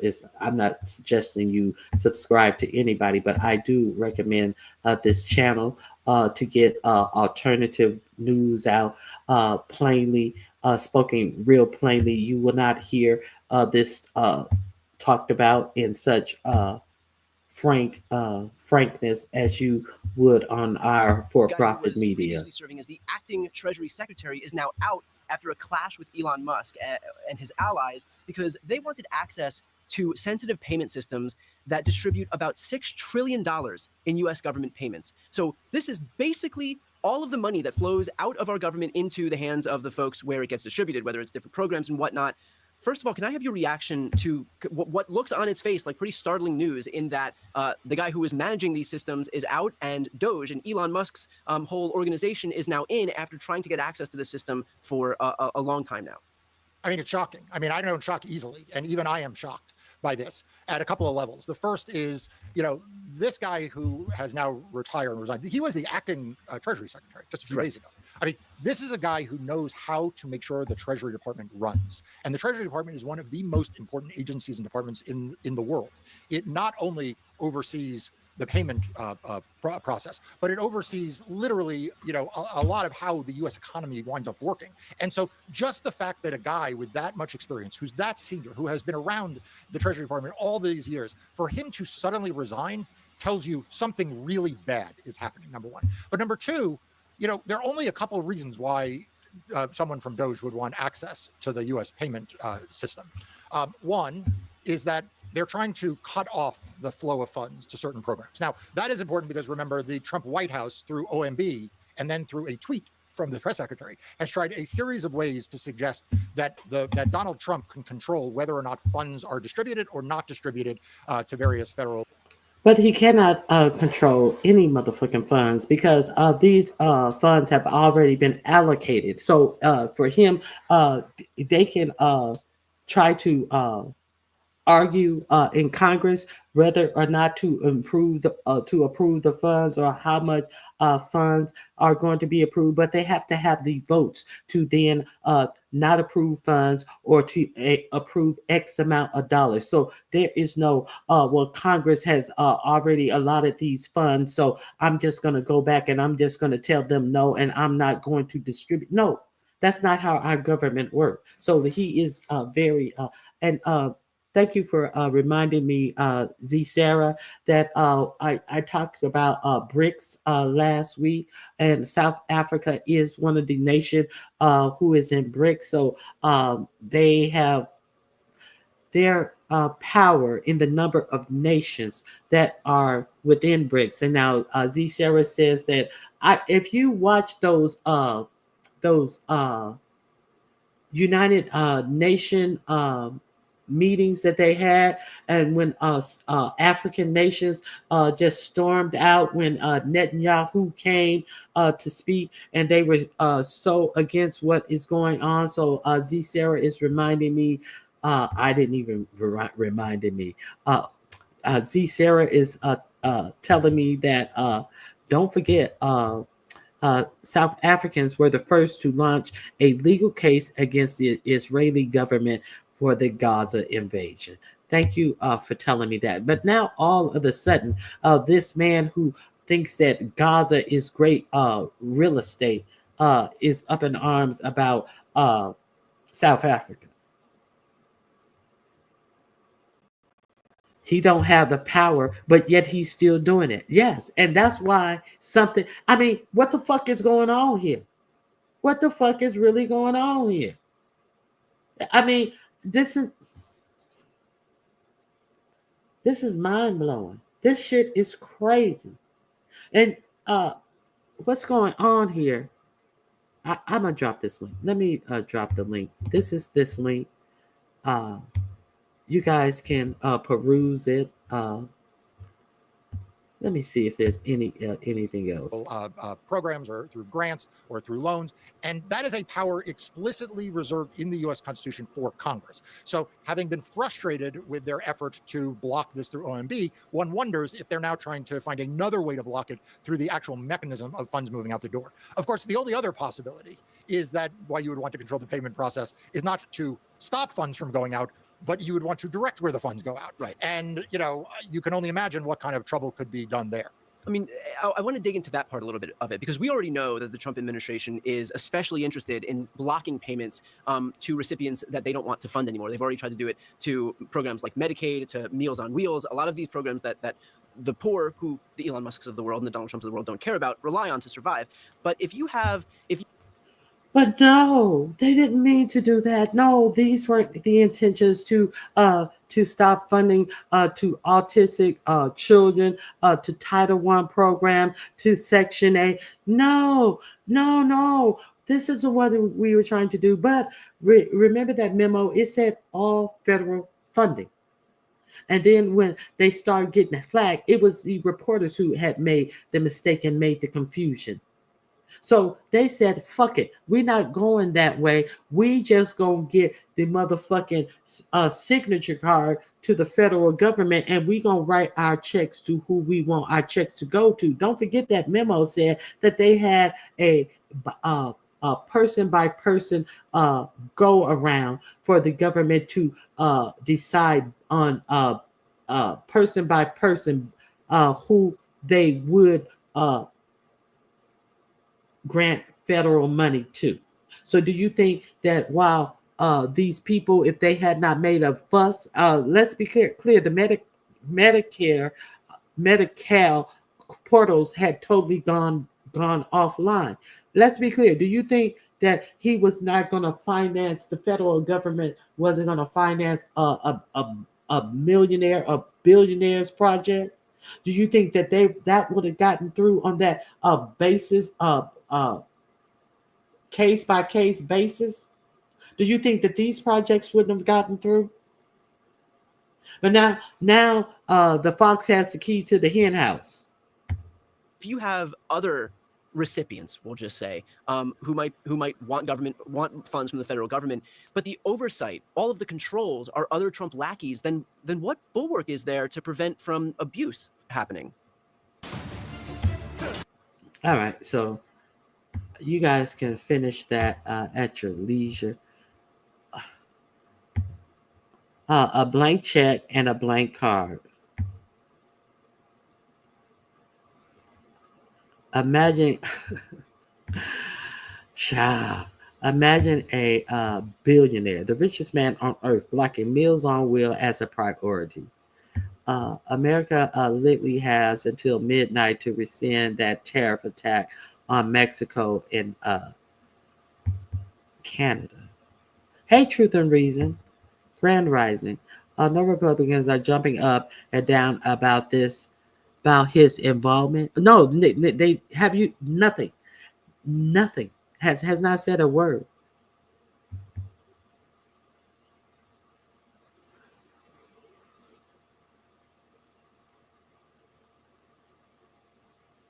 That's like a mistress coming into my house and being allowed to take over.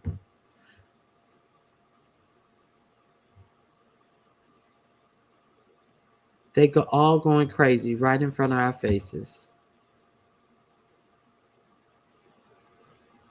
I'm telling you. So let me see.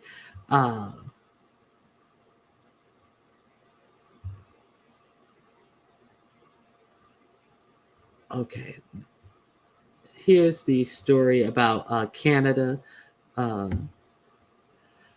telling the red states that they're going to be hit the hardest. Let me share my screen with you. Here we go.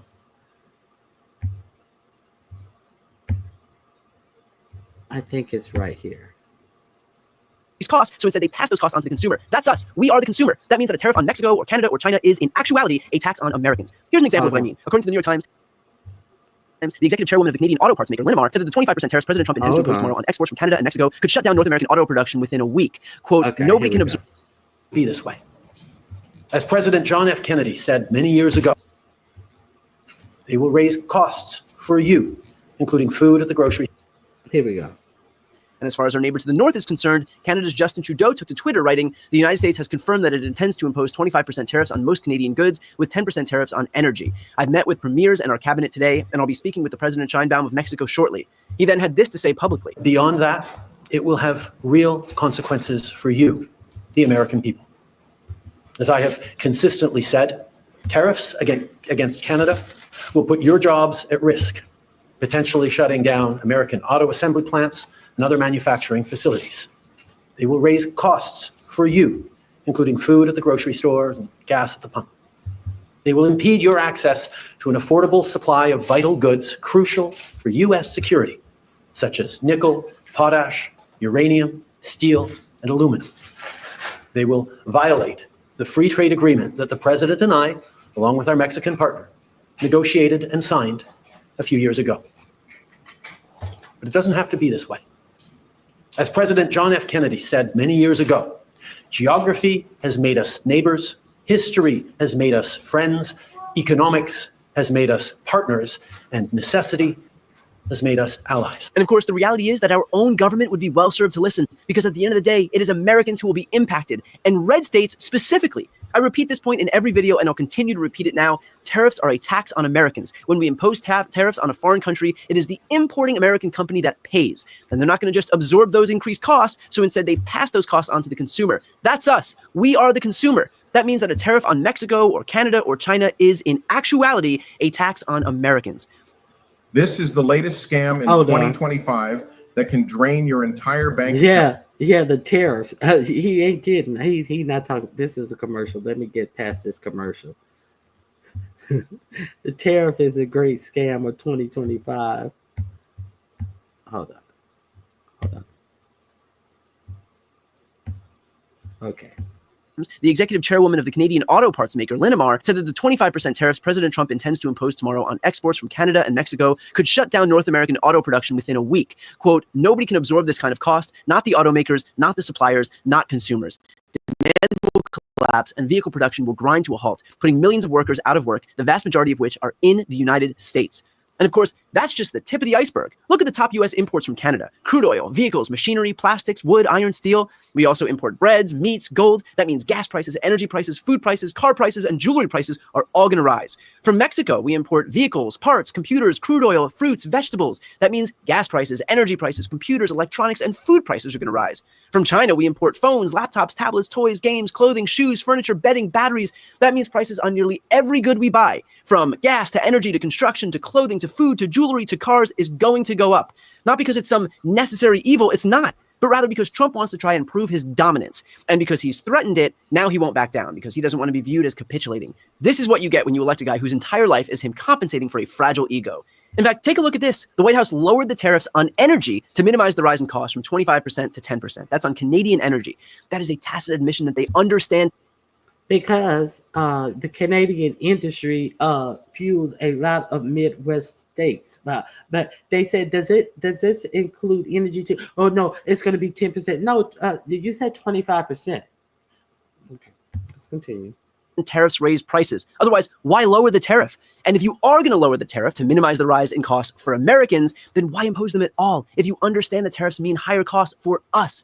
They don't even get to claim ignorance here, because they're proving that they understand this will cause harm, and yet they're opting to barrel ahead anyway. So look, while it's clear that Republican elected officials will never put their own constituents above dear leader Donald Trump, perhaps Trump's own voters will recognize reality when his trade war disproportionately impacts them. Trump may feel immune to political pressure from the left, but when his own voters are dealt the most intense blow, something tells me it won't be as easy for him to ignore them. I don't know why they think that Trump even gives a fuck about any voters at this point. Because obviously he don't even give a fuck about the rule of law. The Supreme Court has said that anything that he cannot be prosecuted if he feels that it is a presidential power. And he has broken the Constitution so many times with all these executive orders, have these non-elected people having the everything that they need from the Treasury Department to stop or put money wherever they choose, unelected people. This is unheard of. And people should be alarmed by this. I'm coming to tell you that we should be very alarmed by this. But see, we worried about whether lemon is gay or not. We worried about all of this dumb, ignorant ass shit. And it is just beyond the hell that that this is what we have come to as a nation. I wanted to the bad news for red states. Let me see. This is what. Okay, here, yeah, this is the bad news for red states. Let's hear what the bad news they have for red states, Canada. Okay, here we go. According to the New York Times, the Canadian officials said their choice of goods was meant to be precisely targeted and aimed at political impact. They specifically want to focus on goods made in Republican or swing states where the pain of tariffs, like pressure on jobs and the bottom line of local businesses, would affect Trump allies. Canada's government hopes that those allies, including governors or members of Congress, would then pick up the phone and call Mr. Trump, intervening in favor of de-escalation. Melanie Joy, Canada's foreign minister, met with a slew of Republicans to make her country's case, including Senator Lindsey Graham of South Carolina, Senator Jim Risch of Idaho, and the Senate Majority Leader John Thune of South Dakota. Ms. Jolly said that she hoped her outreach to senior Republicans would persuade them to intervene to avert or limit a trade war and its negative impact on consumers and jobs on both sides of the border. Quote, "My job here is to be able to talk about facts, and that comes before any threat of counter tariffs from our side. Because then the senators might say, well, why are we doing this? Why are we imposing tariffs? It's affecting my own constituency." Now, first off, it's sweet that Canada's foreign minister thinks that these Republican senators are putting their constituents' needs above the needs of Donald Trump. In case anybody is new here, the reason that these Republican senators will not respond to things that impact their own constituency is because they are not in government to represent their constituents. They are there to represent Donald Trump. The legislative branch has contracted every ounce of its autonomy and integrity and dignity to Trump. They will confirm his aggressively unqualified nominees, even if it means their own kids will grow up in a country whose healthcare is overseen by a vaccine skeptic, even if it means their own kids will grow up in a country where the president uses the FBI as his own tool of retribution, even if it means their own kids will grow up in a country where our top agencies are led by reality TV stars. There is no limit to what they will sacrifice in deference to Trump. So the notion that these guys are going to be moved by the prospect of their constituents getting hurt, it's cute, but probably not going to move the needle. And in fact, Canada has... I agree. So I'm going to drop the link one more time for you guys. Was that too fast for you guys? I hope you guys were able to understand that. Put a 1 in the chat if you were able to understand this, if I had it too fast. It doesn't matter because both, well, they're not as bad. I don't think that they're as bold, but I think, child, yeah, I think our system does need a awakening call. That's all I'm saying. Okay, you could hear it. Okay, thank you. All right, so I'm gonna close that link. Let me close this link. Let me see. Okay. Hold on 1 second. Okay.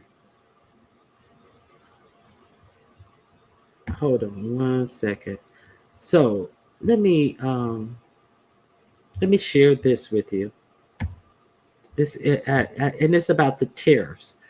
And one of the Republicans, great one of the great Republicans of all times that Republicans allegedly revered so much. So let's see what he had to say about tariffs. So let me... Can I show you how far the Republican Party has fallen? Hold on. Let me refresh this. Okay. Okay, let me refresh this. Can I show you how far the Republican Party has fallen?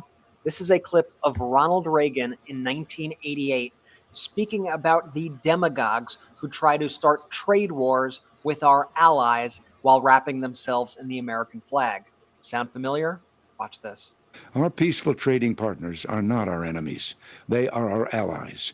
We should beware of the demagogues who are ready to declare a trade war against our friends, weakening our economy, our national security, and the entire free world, all while cynically waving the American flag. The expansion of the international economy is not a foreign invasion. It is an American triumph, one we worked hard to achieve, and something central to our vision of a peaceful and prosperous world of freedom. Can I show you how far the Republican Party has fallen? This is a clip of Ronald Reagan in 1980. Now we know that in the shit, ever since I've known him to be out of office, they have expound on their love and the greatness of Ronald Reagan. So, what y'all got to say about Reagan now? Y'all ain't got nothing to say about 45, 47 doing exactly what Ronald Reagan said was bad for the country. You guys know this is bad for the country. Everybody know that this is retarded. But y'all ain't saying nothing. What have you heard the Republicans, these Republicans who would just lie and come out and be so offended that Obama wore a tan suit, how unpresidential he was, all this type of shit. And they ain't got nothing to say. They ain't got nothing to say about all of this shit going on. People so blind, not realizing that Mr. 47 is punishing all the people because the insurrection really didn't go his way. He said when he came back, everyone will pay. His words. Why so quiet? They have to be working on something. Surely they ain't working on the goddamn thing. And are them being primary and possibly having somebody take their position in a primary and them lose a primary? Is that more important? Is that what type of people are these in office that it is more important that they keep their job? I wouldn't even want my job if the price of keeping it means that I have to bootlick and fall in line with somebody who's doing something that is absolutely that's going to ruin my fucking country for my like that dude just said, for your kids, your grandkids, for yourself. Do you think I want to, have somebody just making a mockery of me and knowing that I'm not going to go against it, knowing that I've gone against this in the past, but I'm going to fall in line for who? Somebody who don't even understand how government works, and one who is here illegally, allegedly, according to his own brother. And I'm gonna sack my whole country just so I can keep a job. Oh my God. I am disgusted. Okay. I know this, but when people are not informed, they are thinking your research and fact checks are conspiracy theory. So I like the people who know current events more. And see, let's be clear. You're damned if you do, you're damned if you don't, because you'd be dealing with a whole bunch of ignorant ass niggas over here in the beef sector. I'm going to do whatever my content is. Motherfucker come over here trying to copy my content. All you do is show videos. All you do is sit up and get history wrong. But all you do is come over here to copy what my content is and try to act as if I care that I am giving facts and act as if I care that some Black people are so ignorant that they cannot take real information from another Black person. So I act as if I care that I'm out here citing my sources from a bitch who only sits up and steal the fucking work that I do. See, I work on my page. I put in time to give you information on my page. We are living right now in a time that you have got to be a motherfucking fool if the best shit that you can talk about in today's time, this day and age, is about a bunch of beef sector bullshit, when shit is about to get real bad out here and you don't even recognize it. That's what I'm talking about. I got 49 motherfuckers, not Y'all not motherfuckers. Excuse me. I got 49 people in here and a bunch of dumb niggas in the beef sector all over looking at dumb bullshit. But I thank you guys for being astute and aware and being here to listen to what really is going on and the shit that is about to really impact you and how you live your life.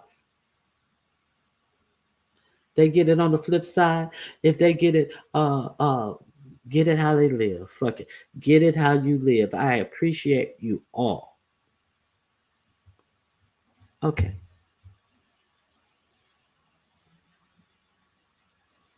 Okay. I tried them out for 4 years. They don't come to accountability anymore. I'm still speaking facts though.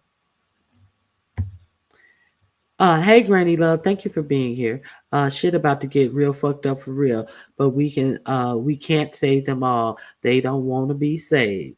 Exactly. So let me see. Oh my God. I think I am down to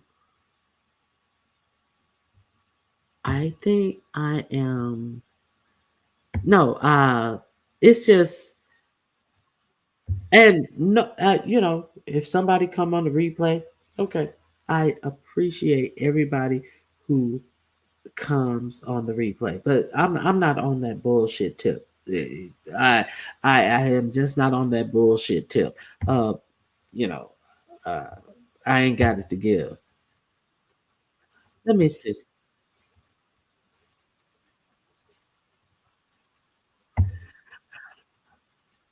Okay, here we go.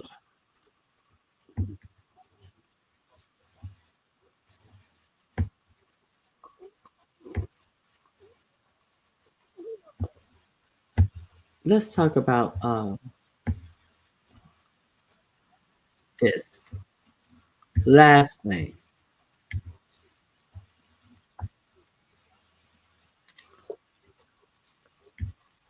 Here we go. Points in the end. Hardly a mandate. Team dominates headlines with shiny objects like invading Greenland. The MAGA Congress is quietly advancing legislation that could disenfranchise millions of eligible American voters, almost guaranteeing that Democrats never win another election again. Now, we've heard that 90 million potential voters chose to sit out the last election, but few people are asking why. And do they really sit it out? Remember, fewer than 50% of voters cast their ballot for Donald Trump, and his margin over Vice President Harris was less than 1.5 percentage points in the end. Hardly a mandate for deconstructing the administrative state.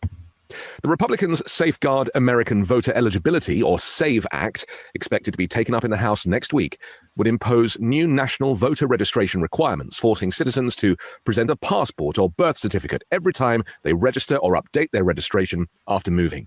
This unprecedented mandate could prevent millions from voting, particularly older Americans, young voters, people of color, and married women who have changed their last name. The Republican House of Representatives passed the SAVE Act last July, but it was blocked by the Democratic Senate and President Joe Biden. More than 21 million eligible voters lack immediate access to these proof of citizenship documents. Many Americans don't own passports, and countless others struggle to locate birth certificates stored away in family homes or bureaucratic offices. And let's not forget about the ones who said, I don't vote. I ain't voting. It don't mean nothing. It don't make a difference. No, it don't make a difference when you don't vote. It makes a difference when you do vote. That's when it makes a difference. I'll continue. Donald Trump even leveraged voter ID as a requirement for California receiving federal assistance for its wildfires last week. Why? Because he knows he could win California in the midterms if voter ID was in place. And that, my friend... So, he said that unless California changed their voter ID laws, he's allegedly hemming over if they will get any federal funds for these fires. So he doesn't like the fact that California has made a law where you are not allowed to ask people who are coming up for their identification. because that's just not what they do in California. So okay. I just wanted it to be clear. Friends, is modern-day voter suppression, straight out of Jim Crow, and he knows it works because it helped to get him elected. The law would upend common registration methods like mail-in and online voter registration, overriding the National Voter Registration Act of 1993, and centralizing more power in the federal government, all in the name of election integrity. Despite Republican wolf cry claims that the SAVE Act is necessary to prevent voter fraud, federal and state laws already ensure that only American citizens can vote in elections. The bill's mere introduction reflects a broader effort. Okay, let me get to the part where these people who are allowed to challenge challenge elections. Let me see. I think this is here.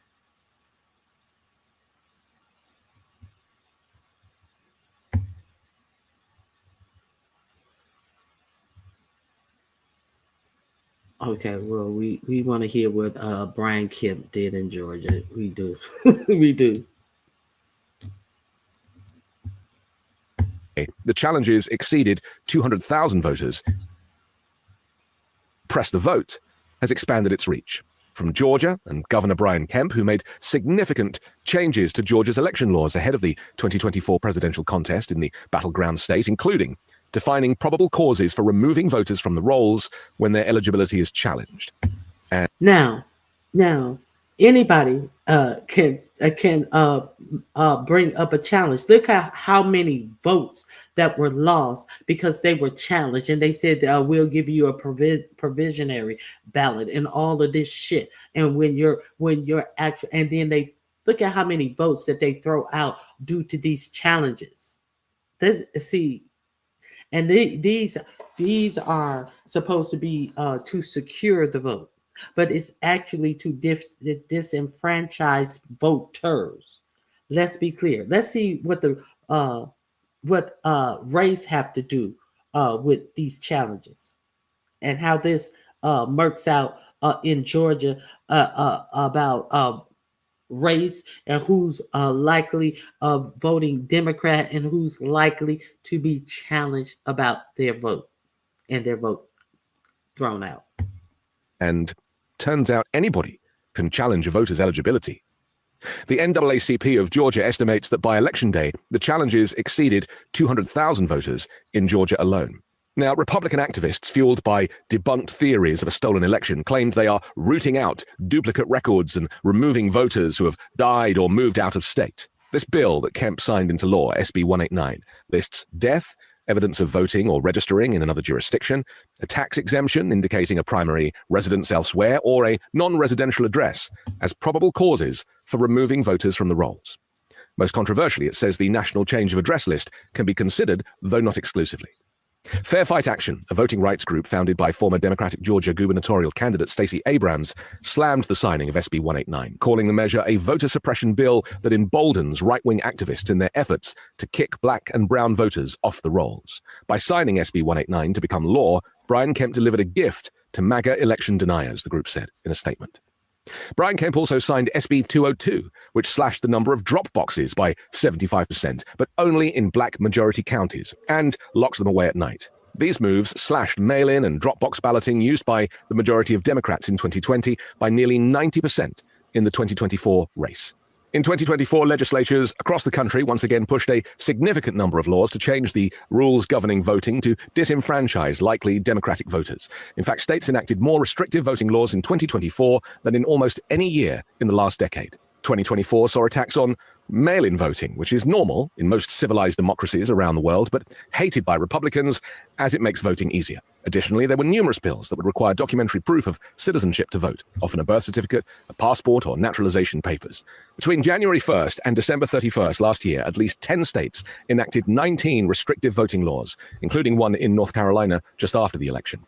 Louisiana alone passed 8 such laws. Overall, lawmakers in at least 40 states considered at least 317 restrictive bills last year. Last year also saw a significant trend of the introduction of bills that would require people registering to vote to provide documentary proof of citizenship, while also allowing for only a small number of document types to satisfy the requirement.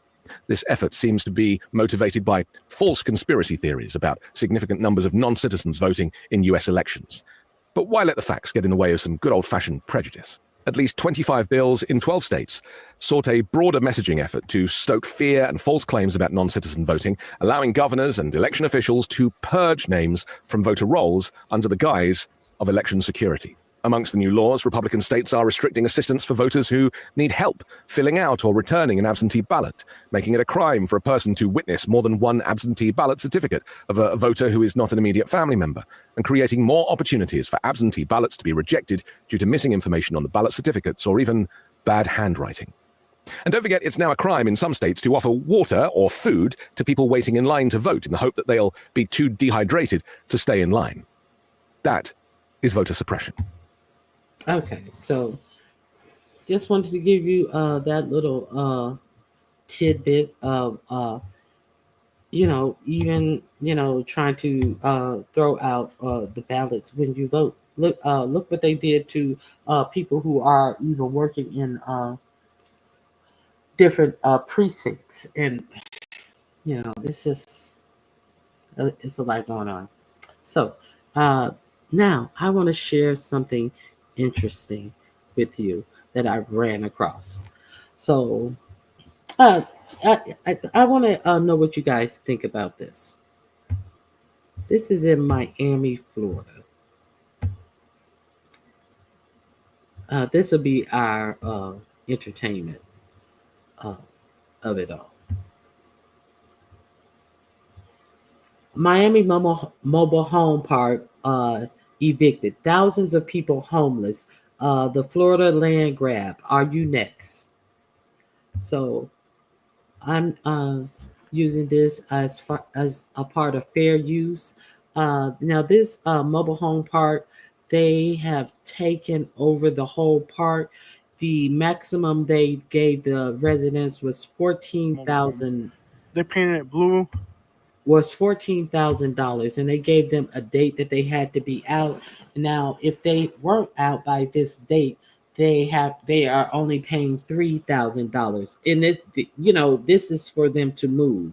A lot of these people have made their mobile homes kind of like permanent to the park. A lot of these don't even look like mobile home because they put stucco around the house, and some of these mobile homes, instead of skirting, they stuccoed them down to the ground, and all this stuff look like regular houses. But these are all mobile homes in Miami, Florida. And I want you to look at what's built up around these mobile homes. I think they pay like $1,000 per month for park rent. So let's see a little bit.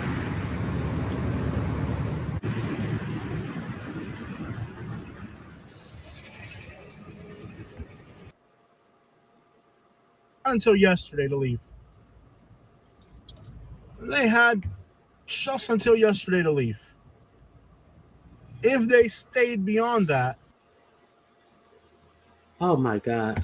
I'm sorry. I didn't mean to do that. Do you know what eating cabbage can do to your heart? Hold on. Oh my goodness. I apologize. Hold on. Okay. Here we go.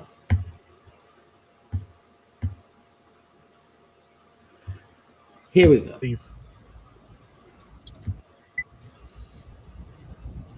Many people had a deadline of yesterday. So yesterday, if they left by yesterday, allegedly, right, from what I'm hearing from the locals, my friend that lives here is telling me that they had until yesterday to leave. They had just until yesterday to leave. If they stayed beyond that, they would not even receive $3,000. So they were forced to leave for the $14,000, which they're only paying these people $14,000 for a home in Florida. Guys, $14,000 for a home in South Florida. You couldn't even buy a house in freaking the rural side of Alabama or Mississippi with that kind of money. So it's not just that they're taking it, they're stealing it, because what they're paying them isn't even a fraction of what these homes are worth. Even in Bradenton, Florida, which is not Miami, mobile homes and parks like this go for upwards of $80,000. So not only are they kicking these people out. Okay, so you see that some of these are but then they're not even paying them a fair market. Okay, so now you see some of these are stuccoed down to the ground, don't look like mobile homes, look like houses. You know, some of them look like mobile homes, some of them look like homes. But it costs a lot of money to move a mobile home, especially if you stuccoed it down to the ground. I mean, let's continue. Get value for their houses. They're stealing them. Safford Hills, Florida, you're next. Bradenton, you're They're stealing the houses. Okay, so let's see what's around the houses. Let's see what's around the houses and what he has to say about this.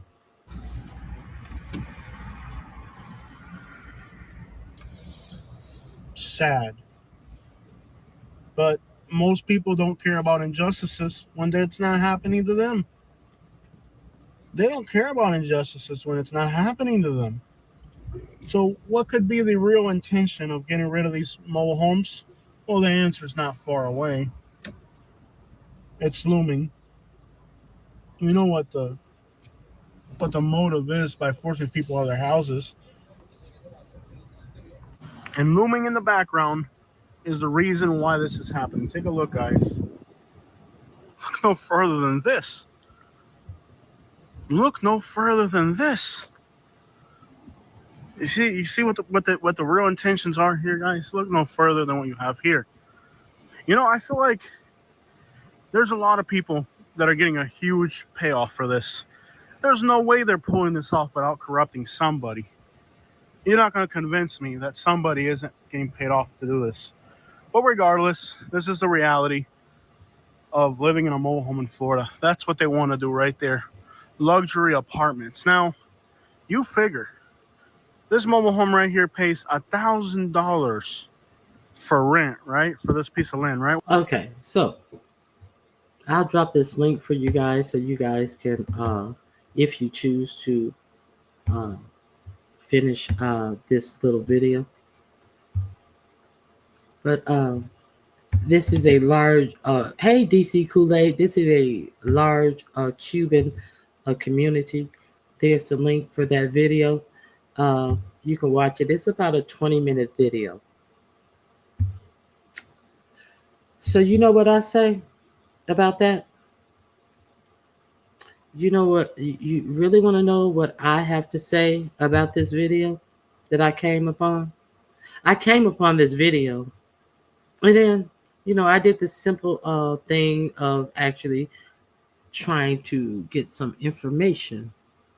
Let me see. Where's my information? Where is my information? Okay, hold on. I have my information.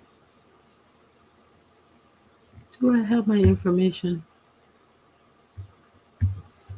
Let me see. Where is my information about this? Let me go through. I hope oh, you know what? So after seeing that, unrelated, you know, just going through the YouTube, and he said that this is a large Cuban community. So you know what I have to say about that? Anybody who know Miami, there is a large Cuban community. So you think I'm gonna wring my motherfucking heart string about what's happening to these motherfuckers? You think I'm gonna wring my heartstrings when this is what they voted for? Cubans, the only Hispanic demographic group that voted predominantly for Trump. According to electoral data, the surveys conducted after the election, Cuban Americans voted 58% for Trump, while only 40% supported Harris. So you get what your hand calls for. That's all I got to say about that. So I thank you guys for coming out, and I thank you guys for coming out. I don't know why people don't act as if the other shoe is not going to drop. Okay, they voted for. Hey, YouTube cameras. Hey, Fran. Thank you guys for coming over. I appreciate your support. I appreciate anyone who catches the replay. It's a lot of stuff going on. A lot of things that our government was not set up to do, but people are just rotting our Treasury Department, getting access to all information in the Treasury Department and other large departments in the United States that they don't even have security clearances to have this information. Are we clear on what's really going on? They have the key to the Treasury Department, and they're not even a United States citizen. Let that sink in. I don't believe I don't believe that they are a United States citizen. Their own brother said that they came over and stayed illegally. But they have the actual keys to the coffers of the United States. Let that sink in. This is what happened in the real world. The real world. This is what happened. I don't know what happened on YouTube. I heard little bits and pieces of is Lemon gay? His mama did this. I don't give a fuck because I live in the real world. So thank you guys for coming out. Please hit the like button, share. Did I make my goals? I'm sorry. I appreciate everybody who came. I made my goals today. Yay, yay, yay, yay, yay, yay, yay, yay. Thank you guys for coming out. Hey, Jill's Comfort Zone. It is good to see you. Thank you guys for helping me make my goals. And if you guys don't know about Project 1619, you might want to go over there and check it out. It's very enlightening. Like I said, our history is very broad, very grand, very great, and that's why they want to eliminate Black history in the new Department of Defense unqualified head wants to eliminate all such programs and actually wants to eliminate Black History Month. I think it's imperative of all of us to get up on our Black history, to teach our Black history to our Black children who they want to feel that the big beaming narrative is that if it's a Black person in the position, they had to dummy down the rules to get that Black person in the position because we are unable to achieve what white people achieve. This is what I'm getting from this rhetoric that is coming out from 45, 47. And when we absolutely know who we are. See, they know who we are. They know that we are the architects of science. But they're telling us we cannot excel in science and engineering. And when we are the architects of this, we are the architects of architecture. Let's be clear. So they are trying to rewrite our story and our history. And I want us to understand the greatness of Black people and the greatness of that the Africans brought over here to the Americans to allow that they had to work for free. And they were able to survive Americas that they would not have been able to do. They couldn't even cultivate their land properly until they start getting free labor over here. So, what is it? Science, mathematics, astrology, astronomy, all of these things were created by the black race. Let's be real clear. So each one teach one. If you don't know, look up something.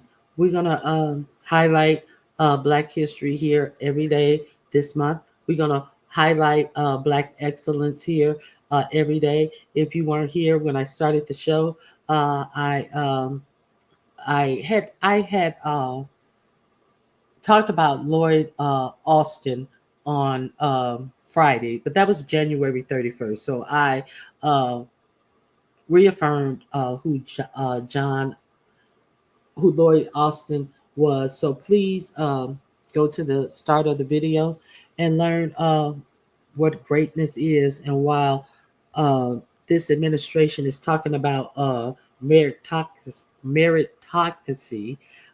there is no merit in the person who took Loyd Austin's position behind him. So the next time you hear these people talk about they're doing this and that on merit, just go to the start of my video and see if merit is really what is getting these people these positions in high places or any place. Look at the compare and contrast between uh, Loyd Austin and Pete Hedgewitz, who took his position, not took his position, who was given the position after him. And ask yourself, is it merit based or is it just pure hate? Thank you guys for coming out. I appreciate you guys for being here. Yeah.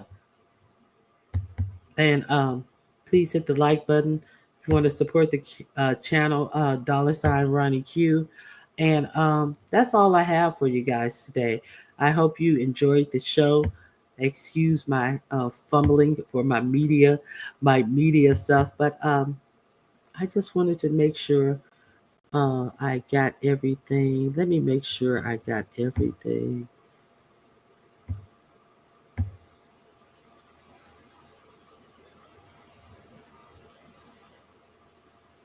So yeah, I'll end with that statement from Elizabeth Warren.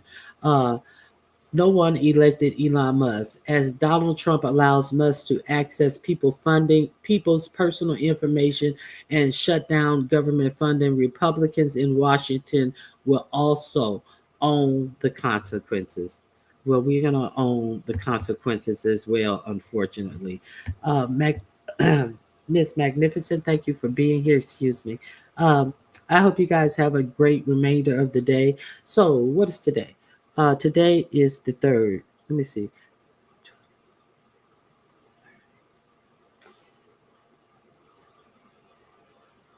So, we are 14 days in. 14 days in. We are in. Okay, so hold on 1 second. Let me grab one. I'm going to go out with this. Let me grab this. Hold on.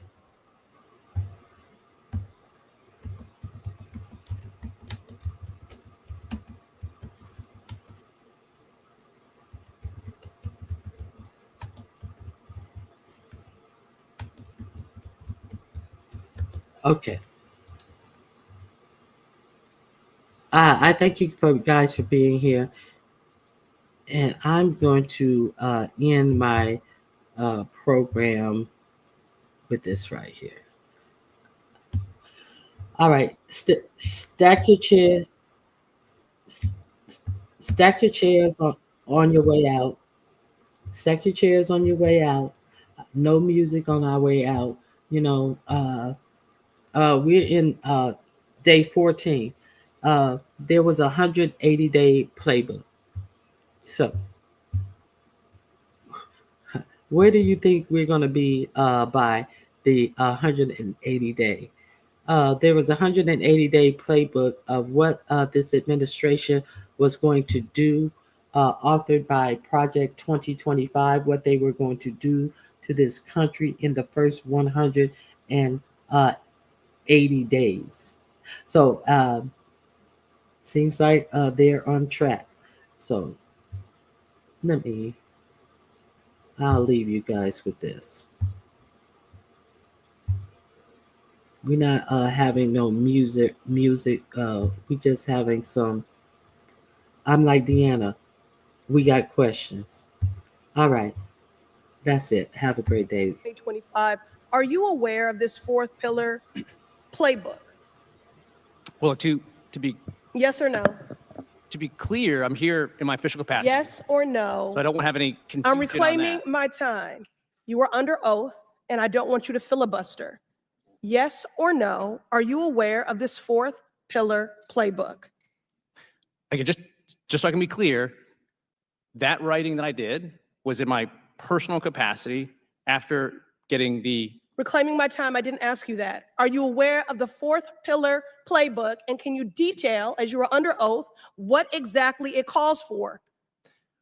Again, I've not seen this fourth pillar playbook that you're talking about. Moving on. I find it hard to believe that you don't know the details of this 100. Well, please, you are under oath and do not waste my or the public's time. I'm happy to talk about all of the policy ideas that I've talked about. I've talked about them in that context. I I've want talked to about them talk about the otherwise. 100-day playbook, the fourth pillar. Can you elucidate us to that? Again, all right, I'm moving on, sir. You know, this would all be funny if it wasn't so devastating. At a time when the leader of the Republican Party is trying to claim that he has no connection whatsoever to Project 2025, an outright lie, another lie like the one that he spews daily about Haitian Americans in Springfield, Ohio. Again, the leader of the Republican Party is trying to claim that he has no connection whatsoever to Project 2025, an outright lie. Our Republican colleagues have invited 4 of the manifesto's architects to testify today. I'm over here. In a desperate attempt to erase all of the ways that the American public has benefited from the Biden-Harris administration, this committee has instead spotlighted what Project 2025 would offer: chaos and corruption. However, we would be ignoring a critical component of Project 2025 if we did not address the fact that its creators have been secretly peddling a, quote, 100-day playbook, unquote, that contains executive orders and emergency actions to roll out in the first hours of a second Trump presidency. Instead of sharing this plan with the public, an indictment of your dangerous policy plans in and of itself, those behind Project 2025 claim it is too controversial to release. Ms. Guna Sakara, yes or no? As a main author of Project 2025, are you aware of this playbook or quote unquote fourth pillar? And remember, you are under oath. Yeah, and it's online on the website. Can you please detail what exactly it calls for? I think you explained it pretty well. It is a plan of action so that when Republicans and conservatives have another chance at a next administration, there's not lost time, and so that there is a plan ready to go. I don't know if that was specific enough. You are under oath. Can you please detail what exactly it calls for, this fourth pillar, this 180-day playbook? Please detail what it calls for. Again, I'd reiterate what I just said, that I think you summarized it quite well. It includes a plan of action on day one so that But you didn't Republicans. say anything, and that's the problem. What is the plan of action? It's to institute a more conservative vision on things that the American people want, because they're experiencing all of these hardships caused by the chaos and corruption of the Biden-Harris administration. Reclaiming my time. I find it hard to believe that you don't know details of the 100-day playbook, but there's one person that definitely knows: Kevin Roberts, the president of the Heritage Foundation. And that is why, as co-founder of the Stop Project 2025 Task Force, alongside Representative Jared Huffman and dozens of our colleagues, we sent a letter to Mr. Roberts requesting he testify before Congress and release this 180-day playbook. We sent this letter on August 8th. The next day, he delayed his book launch, went into hiding. Kevin Roberts, what are you so afraid of? Okay. Well, if you don't know, now we know. All right, guys. Have a good day. Bye-bye.